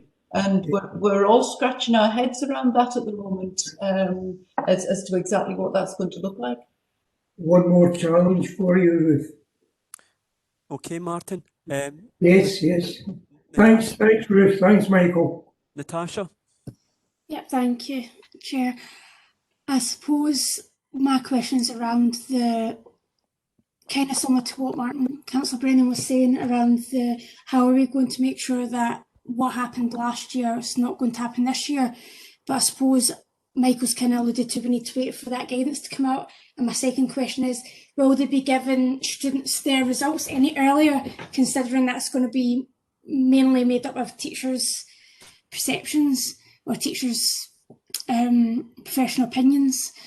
So do we have any answers on either of those two, or are they things that are to be confirmed at a later date, really? Okay, Michael. So at the moment, the date for the publication or the final results to be shared with pupils has yet to be changed. Whether or not it will be changed as a result of the deadline for submission being changed, but what we need to give cognizance to is then the application process for further education. So that is still to be clarified for us. And I think I'm understanding your first question correctly. It's not about teachers' perceptions. It's about actual evidence that the teachers have. Yeah, that's hard why evidence. it's professional opinion later on, because I realise that perception makes it sound like it's incorrect when it wouldn't be incorrect, obviously. Yeah, and I think we've certainly learned an awful lot from last year, and the process that we had worked on to get us from where we are now to the submission date in terms of a timeline, including moderation, had actually been identified by SQA as good practice and was being shared beyond Inverclyde. So our acting education officer, Sabrina McCready, has been leading on that. But obviously we're waiting to see the final further guidance to be able to then reflect on what we need to do to adjust all of that. Yes, no, thank you very much. Okay, Natasha. And we had Lynn's comments, and I think you've answered that. Is that okay, Lynn, or you want to come back in? No, it was just to make that point. Obviously, the students are, but I think maybe just trying to alleviate some of their anxiety, because there is a number of students that have got practical and they're kind of worrying about that now. So I think it'll be a good message to let them know, like, we'll sort it out. We don't know the answers, but let's just all calm. Just because I'm in that situation personally, I have a 6-year who's doing higher graph com, and she doesn't have the software to do a lot of her stuff. But just quickly on the university placements, there seems to be a delay now about the offers of a university placement, so that's obviously adding a lot of pressure on our older students as well. Do we know if there's a specific reason for that? So a lot of them are now, would maybe relax about the exams this year if they know they've already got enough to get them kind of over the line in terms of their placements. Okay, Ruth or Michael, have you got a comment on that? Last I heard the universities were delaying their placements, but I don't know much more information upon that. Councillor Quinn, I can get back to you, because obviously there's a timeline of things that need to happen, because of course there's going to be an appeals process as well, and so the appeals process around these exams is going to be very interesting. So I know that the universities are considering delaying or are delaying, but I don't know the exact pragmatics around that. No, I think just adding to all the mix, I think. Yeah, great, thanks. Now we're still on 6.24. So 6.24, the next one will be Stephen. Yeah, thanks, Jim. I mean, I think the reality is we're in a more difficult position this year than we were last year, because last year the lockdown hit in March, and by that time most of the sort of teaching and learning had been done, and the prelims had been carried out, etc. So there actually was a better basis for teacher judgments than there is this year, because at this point in time there's been a lot of loss of learning, and the situation has deteriorated significantly since the government took their decision in December to cancel the exams. So one of the biggest challenges is not necessarily going to be the moderation. It's going to be actually how do we get young people to be able to cover the courses and do the practical stuff, etc. So we may well have to be looking at a national level, and obviously that'll be fading through to a local level, is to find extra time for learning and teaching. And that may well require a look at the forthcoming holiday periods as to whether some of that could be used for additional time for teaching and learning. I know that will present some challenges, but we are in unprecedented time. Yeah, I could see Paula smiling already. David, on 6.24, David Wilson.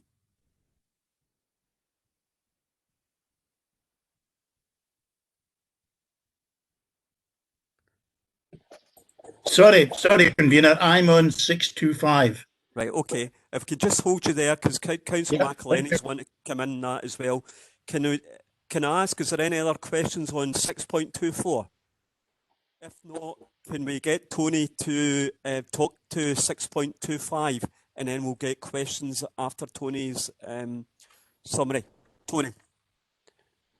Thank you, convener. So transport continues to be provided for those who are entitled, and also to vulnerable pupils who are attending school at the moment. And in terms of lunches, they're still being provided to those who are attending, and also we have obviously instigated the £25 a fortnight free school meal grant for pupils that are entitled to free school meals and clothing grant. So these things are now in place. I'm happy to take any questions around. Realise that this is quite wide ranging, so I'm happy to take any questions. Okay, thanks, Tony. The first question, I'll bring Chris McElhenney in. Chris. Thanks, convener. It's just really around the issue of, so obviously at the hubs we've got children that are entitled to free school meals, but kind of anecdotally through talking to people, I hear that that's leading to a situation that quite often we've got as many staff in kitchens as we've got children entitled to free school meals. So I'm just wondering why it wouldn't be a more sensible position to just pay the £25 to the children that are entitled to free school meals, so that the kitchen staff, who obviously, if they don't stay at home, are at a greater risk naturally, it would make sense that they just stay at home. I mean, you could probably even furlough them because they work in a revenue generating background. So would that not be a more sensible position if there's kids that are entitled to free school meals that attend hubs, just to pay their families the £25? It might even, if you monitor it, lead to a situation that you think, well, actually, that's a much more sensible position long term for everybody that's entitled to free school meals. I'll let Tony and Ruth come in, but I think they're going to be doing more. But I'll let Tony come in first and then Ruth. Tony. Okay, yeah, it's not just free school meals.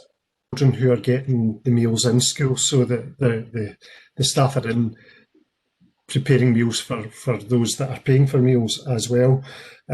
So it's and also providing lunches if teaching staff wish to pay for the lunch as well. So so it's not just free school meal. I hear what you're saying though. I think we in terms making that payment, what we're trying to do in terms of staff who are in school at the moment, we will be looking to see if we can begin to rota some of the catering staff to see whether or not we can, if they have to be in every day. But it's been quite difficult over the past week or so, just the school's actually settling on the numbers of people that will be attending. Some will be in every day, some will be in just for half days. So we've been trying to respond to that as well. So I wasn't aware that we would that we could furlough our own staff, but we haven't really considered that at this point. Ruth, will you want to add to Tony's comments, or did he cover what you were going to say? He covered exactly what I was going to say. Okay, Chris. Councillor Wilson. Yeah, thank you, convener. It says transport arrangement 6.25 arrangements for payments for those secondary pupils who are entitled to free school meals and live between 1 and 2 miles from the school have been considered through delegated power. Then can I take you to page 11? And I don't quite understand. The last paragraph there says there are specific arrangements in place for a bus for St Columba's High School. Transport will still be provided free of charge. Could you explain that to me, Tony? Why there's an exception for St Columba's High School? I will let Ruth in. You want to explain it first, and then Tony, if he wants to add to it. Ruth? I will come in. And so basically there is a specific grant given to anybody who is free school meals who is between 1 and 2 miles from a secondary school. That's currently what we have in place. So basically what we are saying is those pupils won't be going to school. There is no need for the grant. And in actual fact, if those pupils are at school, they will be getting a hot meal and the £25 for the free school meal. So there will be an element of financial recompense. What we have particularly in St Columba's position is that some of those pupils do not take the grant, they opt for a bus. Now we're not going to take that bus away, and that's what that point is saying. So there's no special privileges given to St Columba's. What we're basically saying is by taking away the grant for those who are not attending does not mean we would take away the option of a bus for those who attend St Columba's. So would that apply to a pupil at Port Glasgow? So basically, it would be it's the particular arrangements in place. So some people get a grant, and some people in St Columba's also opt to get a grant. It's particularly the grant we're looking at, not the actual transport to school. But Councillor Wilson, what I can say is what we're looking at is because our buses will be emptier than usual, we're looking to see, particularly in the secondary schools where people may need to go, if a bus is passing a route, Tony and the team are looking to see if there is a possibility. Now we can't, I'm not going to make empty promises here, but of getting those pupils to school. So it's particularly to look at the grant here. It's not to introduce any new difference in the arrangements in place. That's a different matter. You know my sensitivities for 6. I will say that having had discussions with SPT, they are maintaining the payments to the bus operators till they get more clarification from the Scottish Government. So the particular position is we are paying all of the bus contractors at the moment. Nobody wants lots of empty buses going around in Macleod, absolutely not. But we also don't know where the pupils coming to school absolutely live. And I know that Tony was looking, and his main point on day one was no child would not get the transport they were entitled to. And somebody said, you must know where they all live. And the answer was, we simply don't know where they all live. We don't know the routes. And we have to be very fair and equitable across the totality of the bus providers as well. So Tony is saying that we're in exceptional times. These things take time, and we will work with everyone as best we can to get the most pragmatic solution. But we need to get our kids to school. Okay, thanks, Ruth. Can we move on to... Convener, can I just raise a point of clarity? Yes, by all means.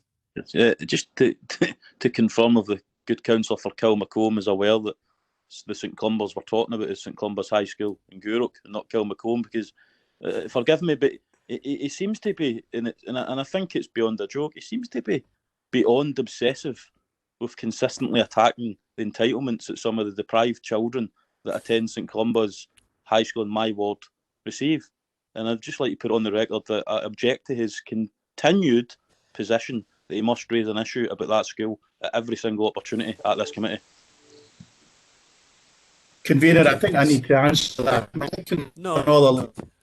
It's been that my pupils at Port Glasgow High and St Stephen's High get the equity of St Columba's, and for 6 years St Columba's has pupils living less than 2 miles from school were being bus free, and my pupils at Port Glasgow High and St Stephen's weren't.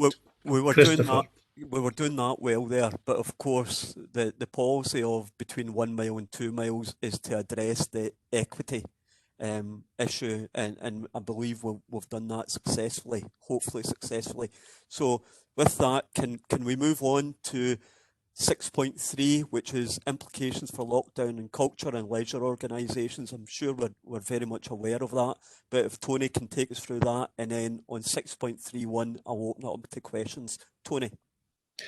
Thank you, Convener. So in line with the government guidance, libraries and the museums have closed, and they're closed to the public at the moment. However, what we have done is we've extended the Books on Wheels facility. That was really restricted to over 75s originally, but we've opened that up to all ages so that we could still provide a service.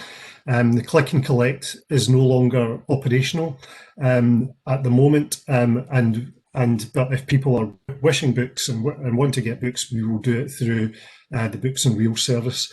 In terms of the Watt Institution, the museum is closed, and we will still, we've got the kind of virtual inquiry line, so staff will still be able to access materials and be able to get back to people if they have inquiries at this time. And the beacon remains closed to the public as per the government guidance. So happy to take any questions on any of those parts. Okay. Is nobody got any questions on that? Councillor MacLeod, have you got any questions on that? No. No, I'm fine, thanks. Right. Okay. Lynn's put a question or a comment on the chat. Lynn, do you want to expand, or are you just quite happy? No, it's just a comment, just to say it's really grateful with feedback we've had from some of the older people. It's been a lifeline because some of them live alone and that's their only means of enjoyment. So it's really just to thank everyone and to pass on that appreciation for that service. Okay, thanks, Lynn. If we can go on to 6.32, and again, Tony, this is on the leisure facilities. I'm going to do that one, Convener. I think it's Tony updating this one. Thanks, Convener. This is just an update on the facilities operated by Inverclyde Leisure. Just within the paper, there's a link to Sport Scotland's website that gives you all the information about closures and the rules and guidance for all sports across Scotland. Following the announcement on the 5th of January and the tighter measures put onto the local government and the communities, this has had a major impact on Inverclyde Leisure. At the moment, Inverclyde Leisure are only operating the golf course for a 2-ball only, Bartley Park for football clubs for professional status only, so that's only for Morton Football Club, Port Glasgow Town Hall for Residents and Marriages Suite and Citizens Seminaries, the Gamble Halls for blood transfusion. Under 19s, under 12s football is non-contractors of sport, but all the local sport clubs have closed, so there's no any bookings at all across any other states. Inverclyde Leisure are working closely with Inverclyde Council and HSP to support the building openings for the vaccinations, and you'll see that within the report. Inverclyde Leisure have followed all their staff, apart from the key maintenance people who are left in the buildings, to make sure that the buildings are still being looked after. One of the key things that they've learnt from the last time is that they continue to run all the operational stuff, so they're still running pumps and things like that to make sure that there's no major issues coming back through lockdown. And you'll see in the last paragraph, there's a financial paper going to the P&R in February about the status of their financial situation, and I know there's been ongoing meetings with that. We meet with Inverclyde Leisure on a regular basis, myself and Tony. Happy to take any questions. Okay, thanks, you. I'm looking to see if there's any questions. None on the chat. Councillor MacLeod, any questions from you on that? No, I'm fine, thanks. No. Okay, if we can move along to the operational log. Ruth, you're going to take us through the operational log. So basically, the operational log, we've referred to two of the issues around the transport grant and the change of life of service, and the third one was the payments for the free school meals. So that just shows the decisions that have been taken at CMT level this week. Okay, thanks for that, Ruth. Have we got any questions on the operational log? And if not, that ends that first part of the agenda. We're going on to item number 3 now, which is a communities item. I would say to any of our education members, if they want to leave at this point, by all means do so. If you want to stay to hear about free school swimming, you're more than welcome. However, you can't take part in the debate. I can see Paula saying bye-bye. I can see Francis saying goodbye. I don't know if Fraser's still on. Fraser, I don't know if this is going to be your last education meeting. Hi there. No, fortunately, I'm able to continue to serve on the committee going forward, Okay. which I appreciate. But I'll say good night for just now. Thank you very much, everybody. Oh, okay. See you. Thanks, Bye-bye. Fraser. We still have Anna. Anna, you're welcome to stay. So with this is the free swim for under 16s.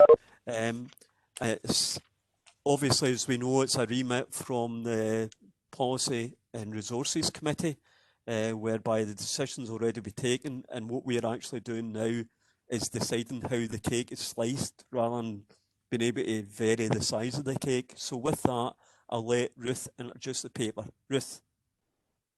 Okay, so a little bit of background. Inverclyde Leisure were previously paid £180,000 as a block to deliver free swimming. You will see in paragraph 4.3 that over the time that the amount of visits of swimming has reduced from 55, just under 55,000 in 15-16 to just under 37,000 in 2018-19. So this report does two things. One, it decides how Inverclyde Leisure will be paid, and the report in recommendation 3.1 is recommending that Inverclyde Leisure are paid for each swim rather than the set amount. And as Councillor Clockerty has already said, the decision was made at the full council on the 3rd of December to reduce the amount for free swimming by £100,000. So that leaves this committee with a sum of £80,000 to look at how the cake is sliced, for want of a better word. So the options there are different options that have been considered. I would have to say, narrowing them down to 3. There are many, many different ways you can slice the cake, but the recommendation for members is that there is a free swim from 9 o'clock till 11 o'clock on a Saturday and Sunday, available to every child under 16 who lives in Inverclyde. This means that every child in Inverclyde will be able to access free swimming at some point in what we would class as off-peak. Just to inform members, I've been on websites. I cannot find any other authority that is offering such an offer where every child can access free swimming every single week.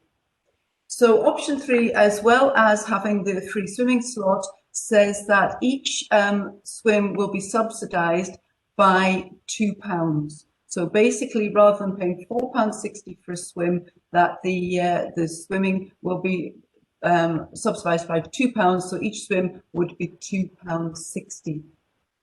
In addition to the subsidised swim, and we must remember that every swim is subsidised to some extent, because Glasgow did some work when they were looking at removing the free swimming in 2018 about the actual amount that would be subsidised, and basically they were equating it, and this is their figures, that it's roughly about £10 for the cost of a swim. With a little more, I should imagine that would be more. So there is an additional part to this, which is that during the holidays, the school holidays, that an additional subsidy of £1 per swim is put in, and that's to take cognizance of the cost of holidays for families, and it's putting extra funding into the swimming during the school holidays. This option costs an additional £27,000 on top of the £80,000 we have, and the proposal is to use the money from GTVO to transfer that, because it's essentially promoting fitness. It's hitting the same group of people that GTVO is intended to. I've been asked about the fact that families with large amounts of children may have may have additional costs, and Inverclyde Leisure will ensure that families will benefit from a family swim package. There are lots of advantages to this approach. It still keeps the idea that every child in Inverclyde can access a free swim. It keeps the costs down for families. It subsidises every swim to encourage people to swim, and it also takes into cognizance the cost of the school holiday period, reducing the cost of a swim to £1.60 for under 16s who live within Inverclyde. And it's important to stress that this is only for pupils who live within Inverclyde. I'm sure there will be lots of opinions. I'm sure there will be lots of questions, and I am looking forward to taking those.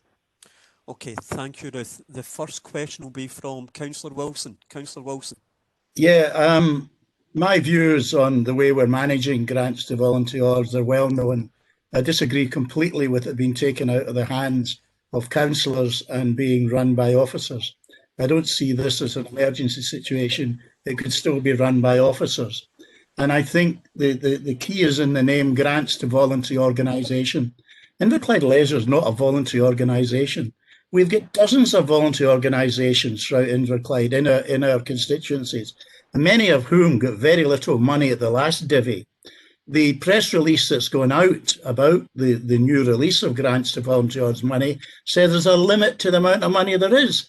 And we're talking here at option 3 of taking £27,000 out and giving it to Inverclyde Leisure. I completely disagree. I also, as well, I was promised that the chair of grants to volunteers would be consulted in these matters. And he has told me earlier on today, he knows nothing about this. He's not been told about these monies going out from grants to volunteers to Inverclyde Leisure. And I think that's quite remiss.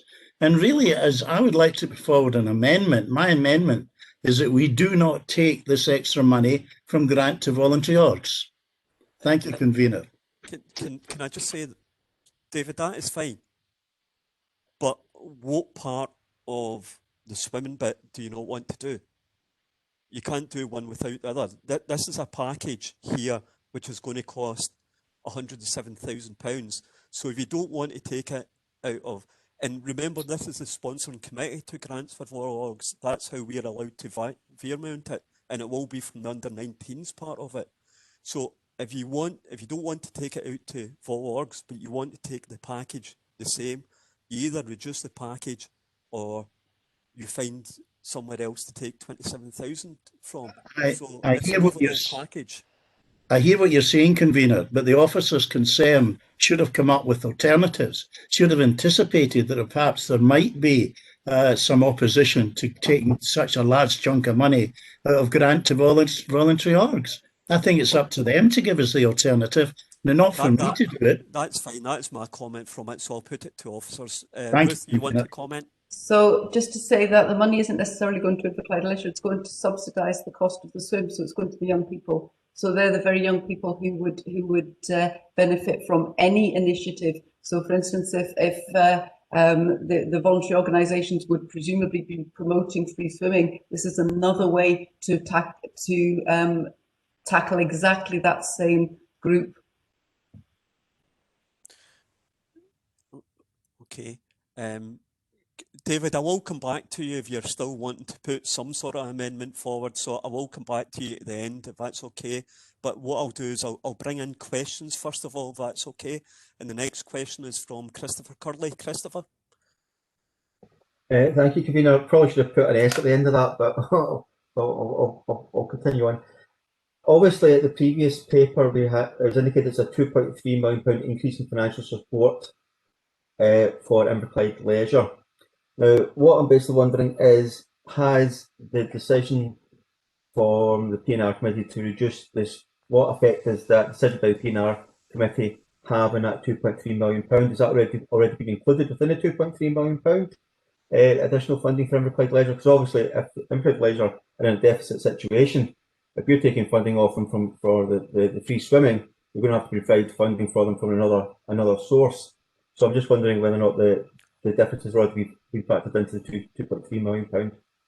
David, I don't think sorry, Chris, I don't think that decision's actually been taken yet. I think No, that I'm just decision's still well, to become. sorry, just because I'm just there's an estimate of a £2.3 million within the previous paper, and I'm just wondering that does that £2.3 million factor in the previous PNR decision? I'm looking to see who's going to answer that. Ruth, can you answer that? So, if I'm understanding the question correctly, Inverclyde Leisure will introduce a charge. So actually, the funding will be as it's taken out of one way, but it's put back in another way. So basically, it's the free swimming sits as a standalone entity here. So basically, we're saying this is how much it would cost for free swimming. If you take away free swimming and only give free swimming during the holidays, Inverclyde Leisure would charge £4.60 for a swim, and then we'd only be subsidising them for the swims used. All the sums used are on the figure of £4.60. So I think you have to view this as a single entity, a standalone. I'm looking at Craig to see if he wants to add anything to that. Hi Ruth, no, I agree with what you're saying there. It's a separate issue to this in total. Okay. Chris, you've got other questions, so I'm Yeah, going to let you do your questions first, Chris. So basically what we're saying is we're expecting then there to be a zero impact from this decision here, and that effectively the people who are currently getting free swimming will be paying £4.60 to swim anyway. And so effectively the £2.3 million doesn't include any, what they call, any reduction in the amount of people swimming because we don't have free swimming anymore. Yeah. Yes. Thank you. The other question then is related to the actual cost of swimming. Currently, if you're under 16, obviously you've got free swimming, so you don't need to necessarily get any cards, etc. We're now talking the various options in here that we're basically what they call it, looking at, say, various options where you've got a subsidised swim of various things. So it's £2.60, so it's a further subsidy it's a £2 subsidy. If you're using that, alternatively, and I know the summer holidays that would become £1.60 with option 3. I'm just wondering, has there an option, because that's still quite a lot of money, has an option for a card for under 16s being considered, similar to the over 16 swimming card? Because if you're bringing in, I think the last time my card was, the situation was like, it was like £19, £22 to get a swimming in Port Glasgow swimming pool for an adult. So is there a similar card being considered for people under the age of 16? I'm unsure. Just so basically, is this a card to look at different types of packages for under 16, Councillor Curley? Is that what you're asking? Well, at the moment, it's an Inverclyde Leisure card, and depending on what you actually purchase on that card, you can actually access the various services. You show the card as you go through. So I'm just wondering, since the fact you're looking at removing under 16 swimming, is there's an opportunity effectively for people to actually join an under 16 swimming club and get access to the swimming that way. For an adult, it's about £20 for the Port Pool. Has an opportunity to be considered for a reduced rate for what we call for people who are under 16? When we've discussed this with Inverclyde Leisure, so the reduced rate is the £1.60, but also family swim packages. But they are also looking at doing different types of initiatives and packages. We've had a meeting with them yesterday to look at whether or not we could use a card system actually to get more data of who was using it. There are obvious issues around cards, and registration. But Inverclyde Leisure said that's something they would be prepared to look at. So I think if you're looking at some sort of initiatives to encourage more people, for young people to go swimming more often, yes, Inverclyde Leisure will look at initiatives such as that.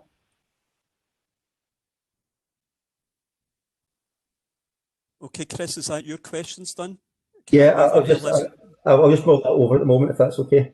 Okay, Elizabeth. Thanks. I've got a few comments to make, if that's okay. I just think that the information that we've got now shows, and actually the potential money that's alluded to in the last paper at 6.32 is a bit of a game changer, and part of why I'm going to say the things I'm going to say. I think what we've been doing in terms of free swimming hasn't really been working. We're spending the same money for fewer swims, and that's clear over the last few years. And I'm really glad that we've now got that information to help us understand that better, but I don't think it's all the information that we need to go forward. I'm really aware of the argument that people value what they pay for more than some things that are just available for them that are free. I am completely aware that that is a valid argument, and to an extent I do agree with it, but I am struggling to square that up with the reality of a family who've maybe got a £25 a week food budget, then having to find money on top of that, if that's the kind of margins they're working on for their children to be able to swim unless they get up very early on a Saturday morning. So again, I'm feeling that we still don't know whether our school swimming, or sorry, not school swimming, pardon me, our free swimming has been an anti-poverty measure or operates as an anti-poverty measure. And the crux of it is that we don't know. So we would want to put forward a motion or an amendment, or whichever it would turn out to be, that would look at some of the things that I think remain unresolved or unsatisfied for me anyway, and I think my group, in terms of how we do this whole thing of swimming for children in Inverclyde. I won't go into detail of it yet, Convener, until you tell me that you're ready for that. Okay, thanks, Elizabeth. So you've got an amendment as well.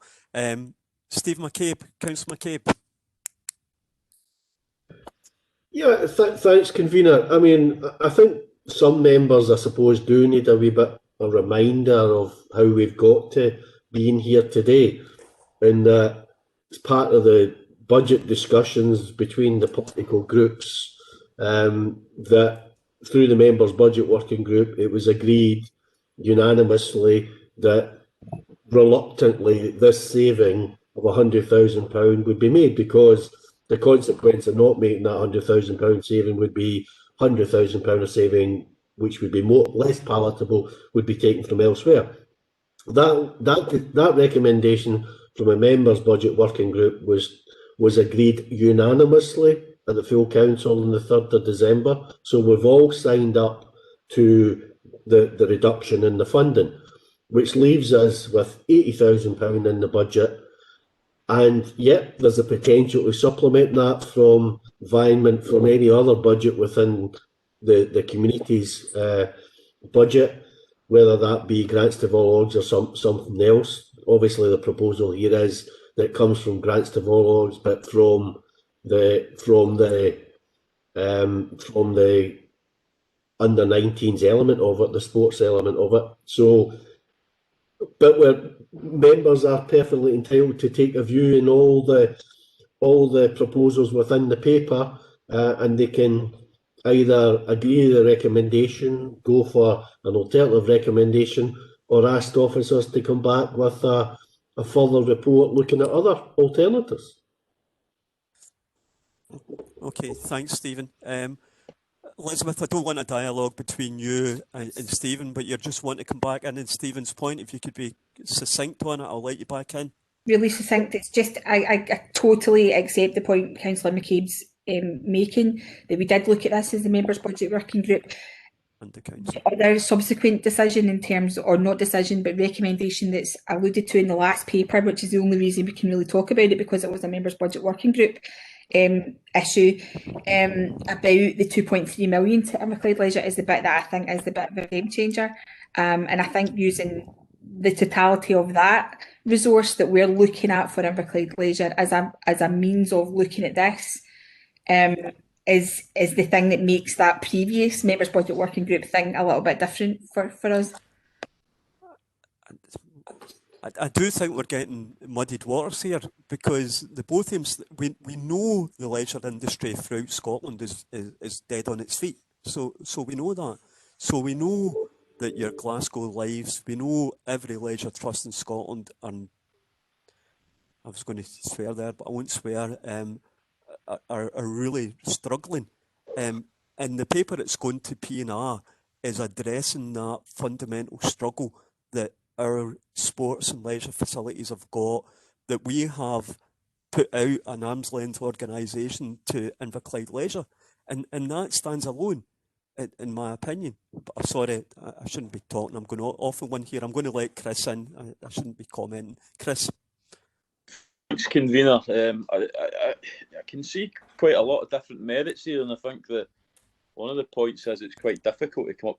I suppose it's why many people in the committee are of the universalist position, because when you start creeping away from universalism, you can see what happens. It becomes difficult to start mean testing and putting in place complicated systems. I mean, I once got swimming down to 56 pence a swim one year in July, because I went twice a day. And I do often wonder if officers in Inverclyde Leisure take cognizance of that point when we look at the estimation of how many swims people take. Certainly speaking from a Gourock Pool point of view, some of the kids are in there, if you're in for a long swim, they're coming and going 3 times a day. Now, if you introduced a cost, I dare say that they would struggle to go once a day, never mind 3 times a day. So I would say it's a bit of a naive position to think that by moving away from existing policy, you would see similar uptake in swimming. I suppose another point maybe for consideration is I don't think I would have became an active swimmer if I was limited to. Well, there wasn't free swimming when I was younger. I think I remember I had a discounted leisure card that used to get me into the Hector McNeil's. But if this position goes forward, for me, Sunday was rugby, football was Saturday. A lot of young people in the area that maybe get grants support for other clubs. It's football at the weekend, etc. So I'm a bit uneasy with the recommendations, I suppose, taking away that choice. If we always talk about equity, surely it's just about an equitable playing field. So whether you want to get your free swim at 4 p.m. on a Tuesday after school, or 7 p.m. on a Thursday night, or 9 o'clock on a Saturday morning, what's the difference? So I don't quite feel comfortable with this, I suppose, punitive approach that you only get free swimming at these periods. You can't get your free swimming after school, for example, or when you want to use it. It takes away choice. So there's no specific question there. It's just, I suppose, to express general. I'm just uneasy with taking away the choice. I'm uneasy with, I think, wrong assumptions. I think there would be a drastic reduction. And remember that we've asked this over many years at the Members Budget Working Group. Tell us how many individual unique swimmers are swimming, and we only get the headline data. As I say, I once got it down to 56 pence a swim, which is another issue, because there's an unequitable system IL have. You can get the membership card, you need to pay up front, of course, so you can get swimming a lot cheaper, but lots of people aren't in the position to take up the direct debit, so they're faced with the entry fee. So just the 2 key points is, I think it's wrong to go for a punitive approach, and 2, I think the assumptions are really wrong, and we'll just create another pressure that IL come to us at a budget point next year. Can I just say, first and foremost, that's not a punitive measure. What we're actually doing, because what you're proposing is free swimming. Now, we've already made the decision that we can't support free swimming. Now, it was a Labour administration with, I think at the time, I'm trying to remember if David and Ronnie were part at the time, but we did have support of the SNP as well of bringing it in. And same, it's a unanimous decision of the council that we're going to actually reduce the budget from it. So sorry, again, I know I went on for a bit, but I think you must have picked me up wrong, because I never actually proposed anything. Right, I was just saying that there's a set of proposals from officers, and I think that certainly that's something I'm uncomfortable with, that we're limiting the period that you can use your free swim, when all I'm saying is a free swim's a free swim's a free swim. Surely it shouldn't matter what time of the day, what day of the week you exercise, you're right to your free swim. So why would we want to put in a system that forces parents to only be able to take their children or have their children go for a free swim, when we, the members of Inverclyde Council, say they should take it? Right, that just sounds to me like free swimming. But okay, so just now, I'm looking for other questions from the other members that have not been in yet. If there's no other, there is a proposed amendment from David Wilson. David, I don't know. Excuse me, Jim. Oh, sorry. Right, okay. Sorry, Jim McLeod. Yeah, Jim. Yeah. A few points here. First of all, I think free swimming was introduced in 2005. I think that was under the Lib Dem administration at that time. Just for a historical fact there. Regarding a number of things, I'm glad to see we've now got the numbers, because I think that had been a struggle in the past, was about finding out numbers so as we could look at charging for free swim. So it's good to see that we found the numbers, that we got the numbers. However, I'm really saddened to see that in the space of 3 years, from 2015 to 2018, that free swimming numbers of swimmers going down from 54,000 to 36,000. That for me raises serious questions. What's happened in that time? What has caused that number to go down? It would be very interesting to try and find that out as to why that's occurred. I think we need to try and find out a bit more about that. The other thing is as well, I mean, we're in a very difficult position. I understand the difficulties around the budget. I understand it. I understand decisions that have already been agreed as well. But you see, when we're talking about where it's £2.60 or £1.60 for a charge, yes, there'll be many families who will be able to afford that. That's fine. But equally, there'll be still many families, poorer families, who will struggle to pay that £1.60 and pay it £1.60 if there's 2 or 3 children in the family who all want to go for a swim. So all of a sudden, that £1.60 could become £3.20, could become £4.80, and then there's there could be transport issues as well about getting back and forth to the pool. So, and that's at a time when we're doing so much in the council to tackle poverty, about free school meals, about extending the free school meals to not just the P1, 2, 3 that Scottish Government are providing. We've extended it to primary 4, and we're doing other initiatives around poverty. Yeah, at the same time as we're doing all this to try and help people, particularly poorer families, in Inverclyde, we're proposing to now charge them for to charge them for swimming, and that's a bit I'm having difficulty getting my head round. And finally, the other thing is about the grants to all orgs. I know that's one suggestion to try and get some money from that. The grants to all orgs is taking a fair hit. I remember 20 odd years ago applying from ICOD to grants to all orgs, and at that time there was £700,000 in funding from grants to all orgs. I appreciate there wasn't a number of other charitable bodies around then, and so that was the main source of funding for many groups in Inverclyde. But we're now down to about circa 300,000, and already there is a number of groups. I think David Wilson alluded to it as well.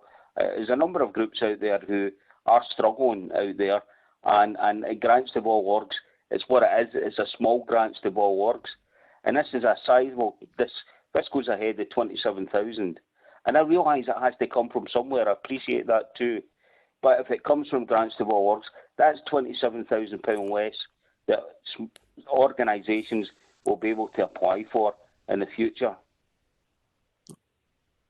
Okay, I don't think there was a specific question there, Jim. I think it was made a comment. I'm going to let Lynn in. Lynn, you've got a question or a comment?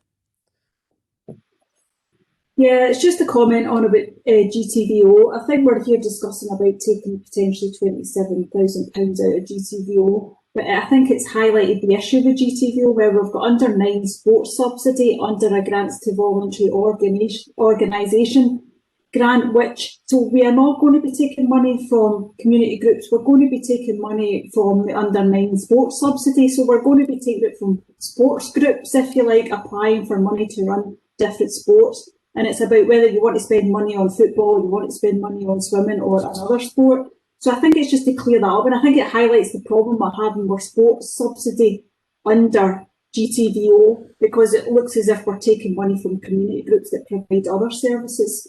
But also the other issue there is we're talking about under 16 swimming, taking money from an under 19 sports subsidy. So our sports update isn't about kids getting access to sport, because we've got adults in there, we've got under 19s who are potentially claiming money from our GTVO fund when in effect they're adults and they've maybe got more income than some of our kids. So I think that's the problem. So it was really just to kind of highlight that point. We're not taking it from GTVO. We've got a problem with our GTVO that we've got sports under there, which causes a confusion, and I'm sure Councillor Halfield will reiterate, because I think he's been talking for a number of years about how the fact that we strip the sports out of there so that we're making a decision about sport and we're not complicating it by taking money from potentially community groups that provide other services. And I do think the GTO is under review. I think Hugh can confirm that. I'm going to let Stephen in. I can't see anybody else after Stephen. I'm going to let Stephen in, and then I'm going to go back to speak about the possible amendments. Stephen. Yeah, I mean, obviously, I can't comment on the amendments until I hear the amendments, but I was just want to respond to Councillor McLeod, Jim's comments. I mean, actually, the initial allocation of funding for free swimming came as a Labour budget proposal when we were in opposition in 2005, and we confirmed and continued the policy when we got into administration. But just based on Jim's comments, it seems to me that Jim didn't realise when he supported the £100,000 saving at the full council on the 3rd of December that it meant the end of free swimming. Because that's what this means. The report might be headed free swimming, but free swimming is no longer available. It's subsidised swimming, and it's the extent to which we're prepared to subsidise swimming for under 16s. We can do it by the extent of 80,000, or we can do it by more. But if you do it by more, you need to find the money from elsewhere. But we're not talking about free swimming anymore. We're talking about a subsidy, and it's how much of a subsidy we're talking about. Okay, thanks, Stephen. Now, just to sum up, I'm going to allow Ruth to come in just to sum up, and then I'll go to members. Ruth. Just in preparation for today, I looked to see if there's any research around the impacts of free swimming, because I think that's come up a couple of times. And Councillor McLeod, you asked why there was the decrease in the numbers. And I found a piece of research undertaken by Save the Children in association with the University of Stirling. And there's a part in that says research suggests that free swimming as a standalone initiative is not effective. And when it considers all the different ways swimming can be subsidised, it basically comes to the conclusion that different types of targeted initiatives will encourage people to take up the sport more. But one of the things it does say is that by offering it for free, it devalues the sport. So basically, by offering something for free, it devalues swimming. And I know that Inverclyde Leisure have a feeling that people, it's counterintuitive, but if something there and it's free, actually they don't value it as much. So, so basically, it was just to say that I had to look at some research around which absolutely backs up the position that the council is taking and looking hard at this. Okay, thanks, Ruth. Now I'm going to go to members. I've got two amendments. The first is from David Wilson. David. Yeah, and I listened to what Stephen said about officers going away and having another look at it. In my amendment, I would like to propose the officers go away from this committee, come back to the next meeting of the committee with further proposals on how to save the necessary money.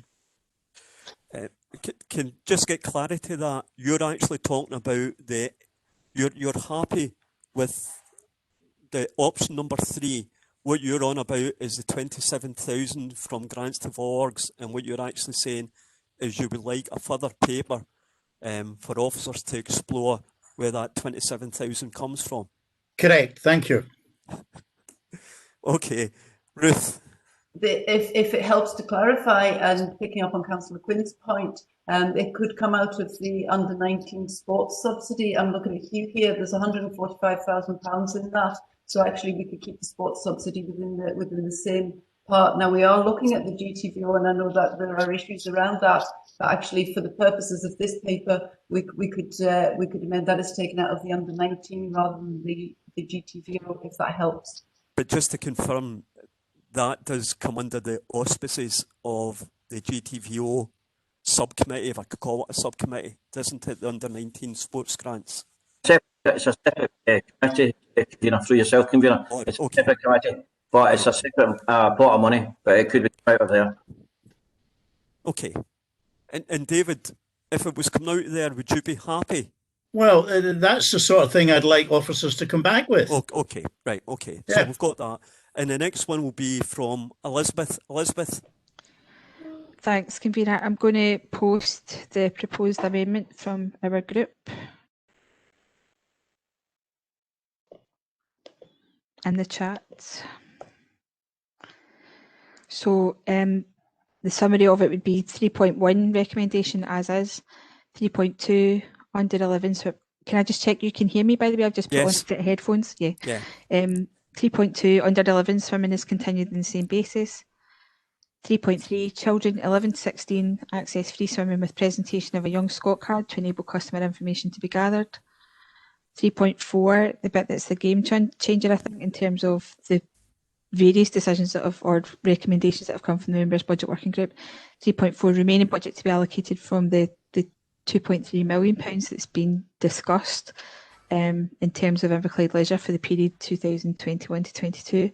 And 3.5, report to be brought back to a future committee here, providing information on customers using.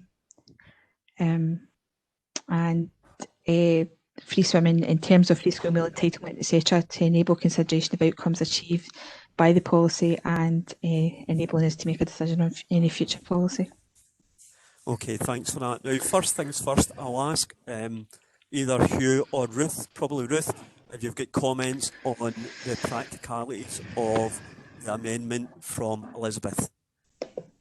My understanding is that the Young Scot card won't speak to Legend, the software package that IL use. So we just couldn't, at this moment in time, take forward the Young Scot card. That's not to say that IL couldn't issue a card, but we couldn't. It doesn't link to Young Scot.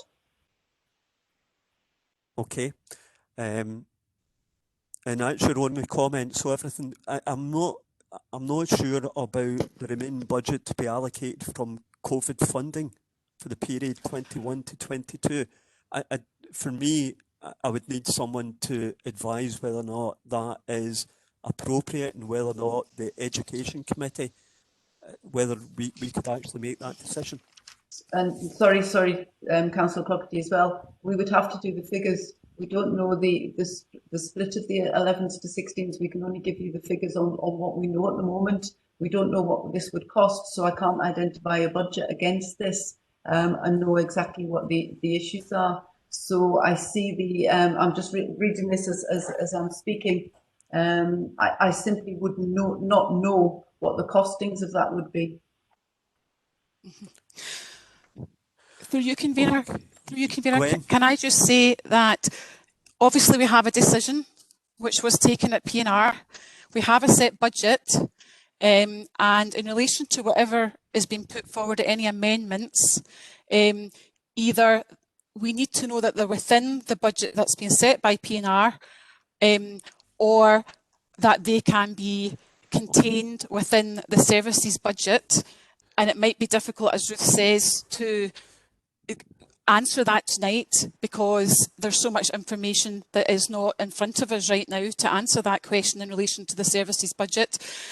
And if there isn't sufficient money available in the services budget, then the matter would require to be remitted to P&R to consider any additional budgetary implications that go over and above what was set out in the P&R decision. So anything above 80, if there's any more than that can't be contained within the services budget, the correct place for it to go would be to P&R. Right. And also, if P&R have been asked to, if P&R have been asked to consider that within a 6-month period, there may also be a requirement firstly to ask P&R to suspend the standing orders. So there's quite a number of things to be considered there. Thanks, Gwen. This is not going anywhere else. This is going to be staying at education. It either gets sorted today at education or it gets sorted at the next education committee. We can't bat it backwards and forward, and there's a budget to be set as well. Can I, just to get clarity, right? I'm going to let, before I get clarity, I'm going to let Chris Curley in, because I assume Chris Curley is speaking to Leslie's amendment. So I'm going to let Chris Curley in first. I'm then going to let Stephen McCabe in and take it from there. Chris. Thank you. Thank you, Jim. I think I think for a couple of points to be made. First of all, when we agreed at the P&R that we'd have a look at the funding, we reduced and look at different models to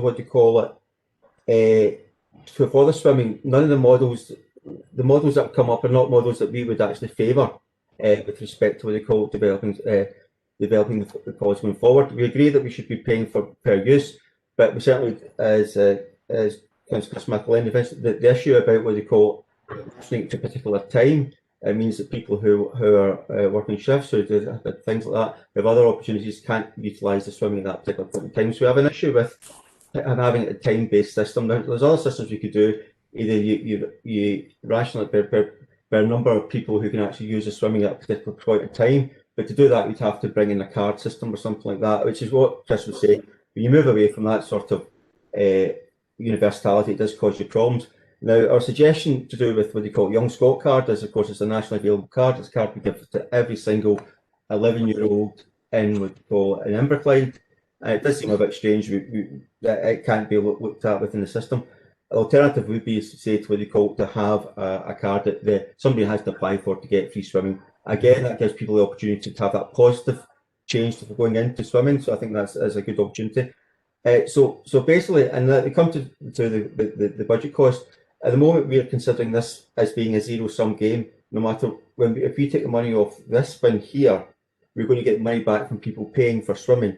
Now, I don't think that's going to be the case. So we are, though we might not like it, we are effectively talking about budget pressure on Inverclyde Leisure, where we have a separate report that talks about £2.3 million funding that's going to be required.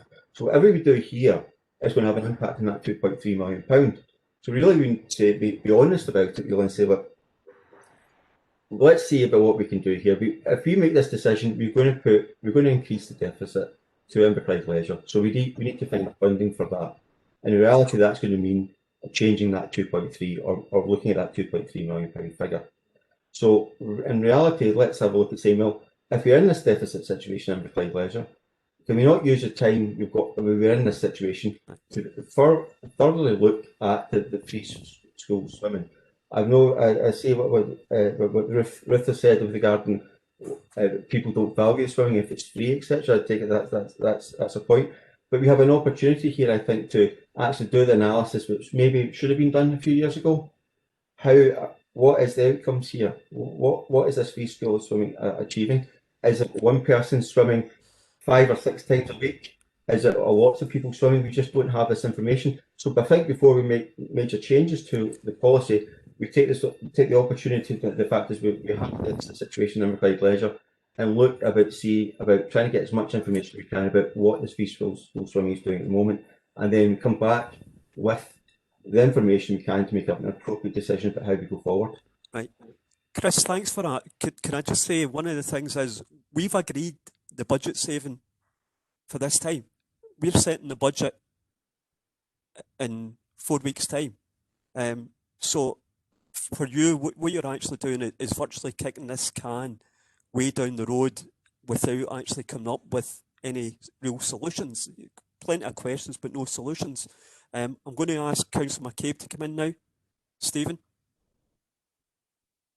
Yeah, I mean, Chris refers to no major changes to the policy. We've agreed a major change to the policy, which is that as a council, we're not prepared to fund universal free swimming because we've decided that that's not a priority.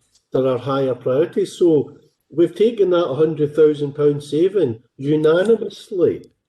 And the reality is that we have to live with that decision that we've taken and make the best use of the the funding that remains. Now, in terms of the financial position of Inverclyde Leisure and the game changer that's been talked about.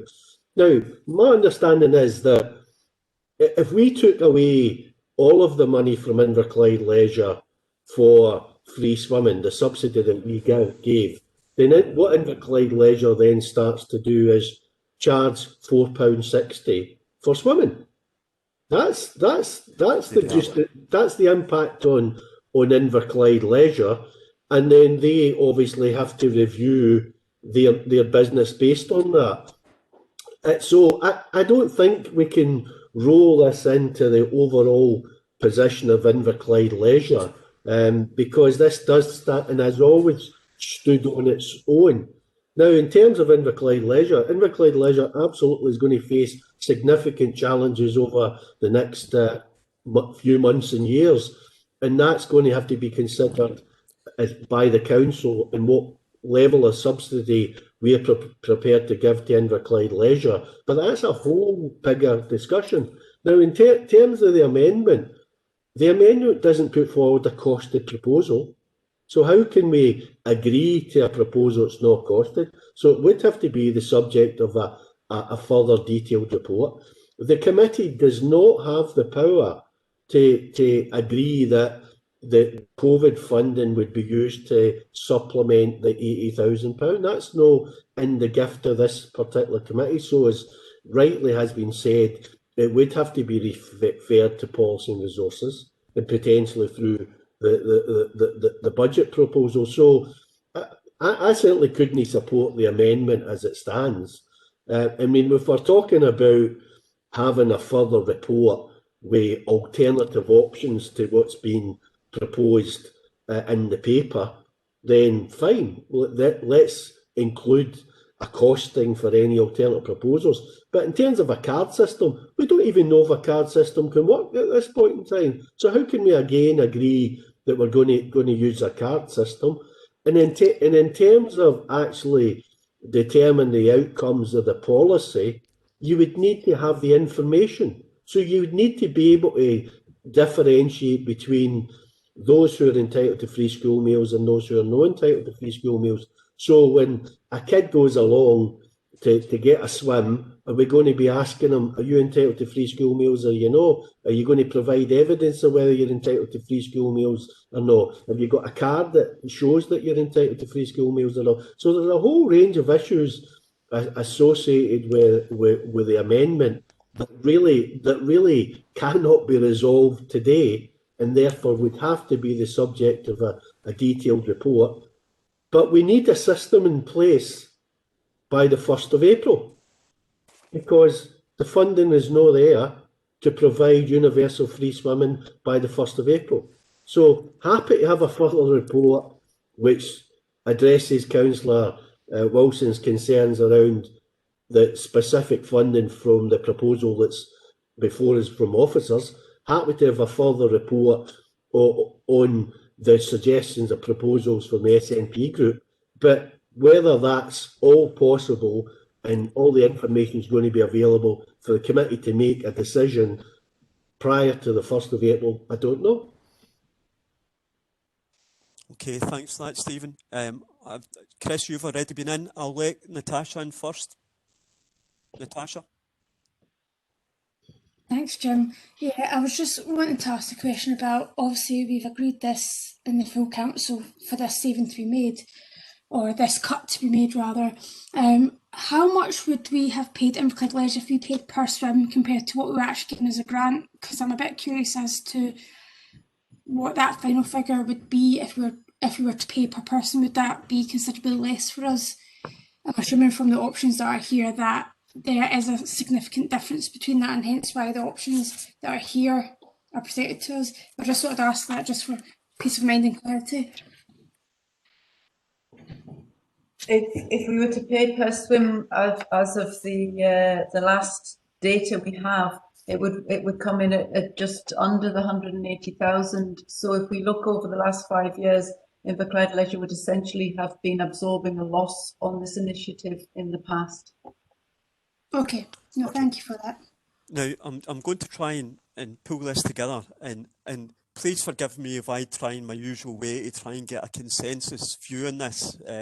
So what we've got here is we've got Councillor Wilson that is not a million miles away from what is actually been proposed.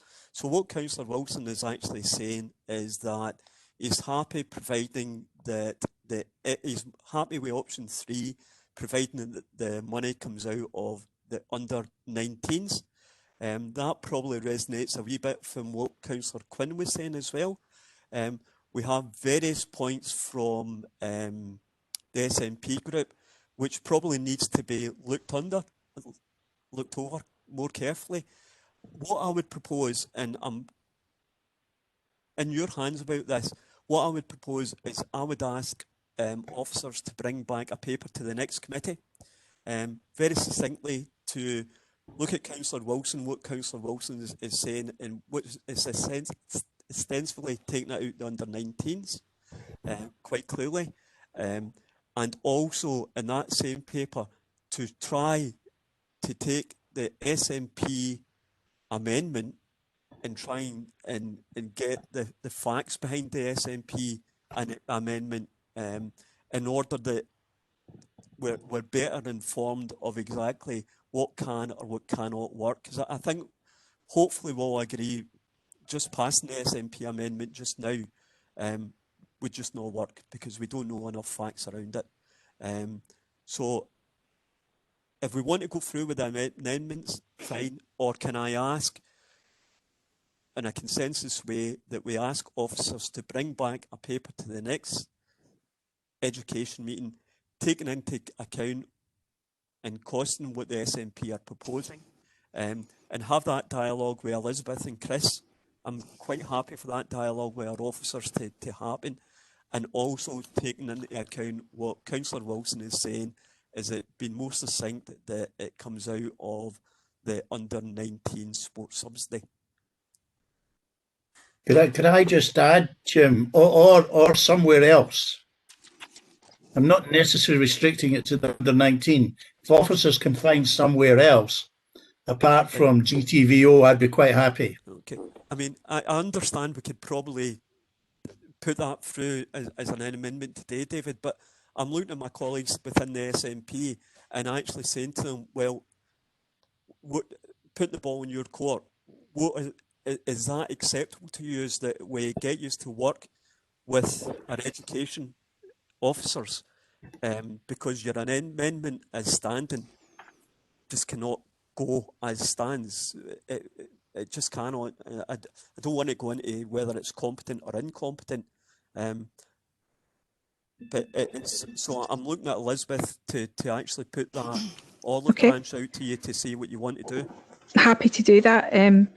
I think that the potential expenditure of the 2.3 million is something that we would want to look. I know we can't make a decision about that here, but in terms of how that's packaged and things and the options that might be available with that being an option that's on the table for Everclyde Leisure, I think is the thing that's changed the game here.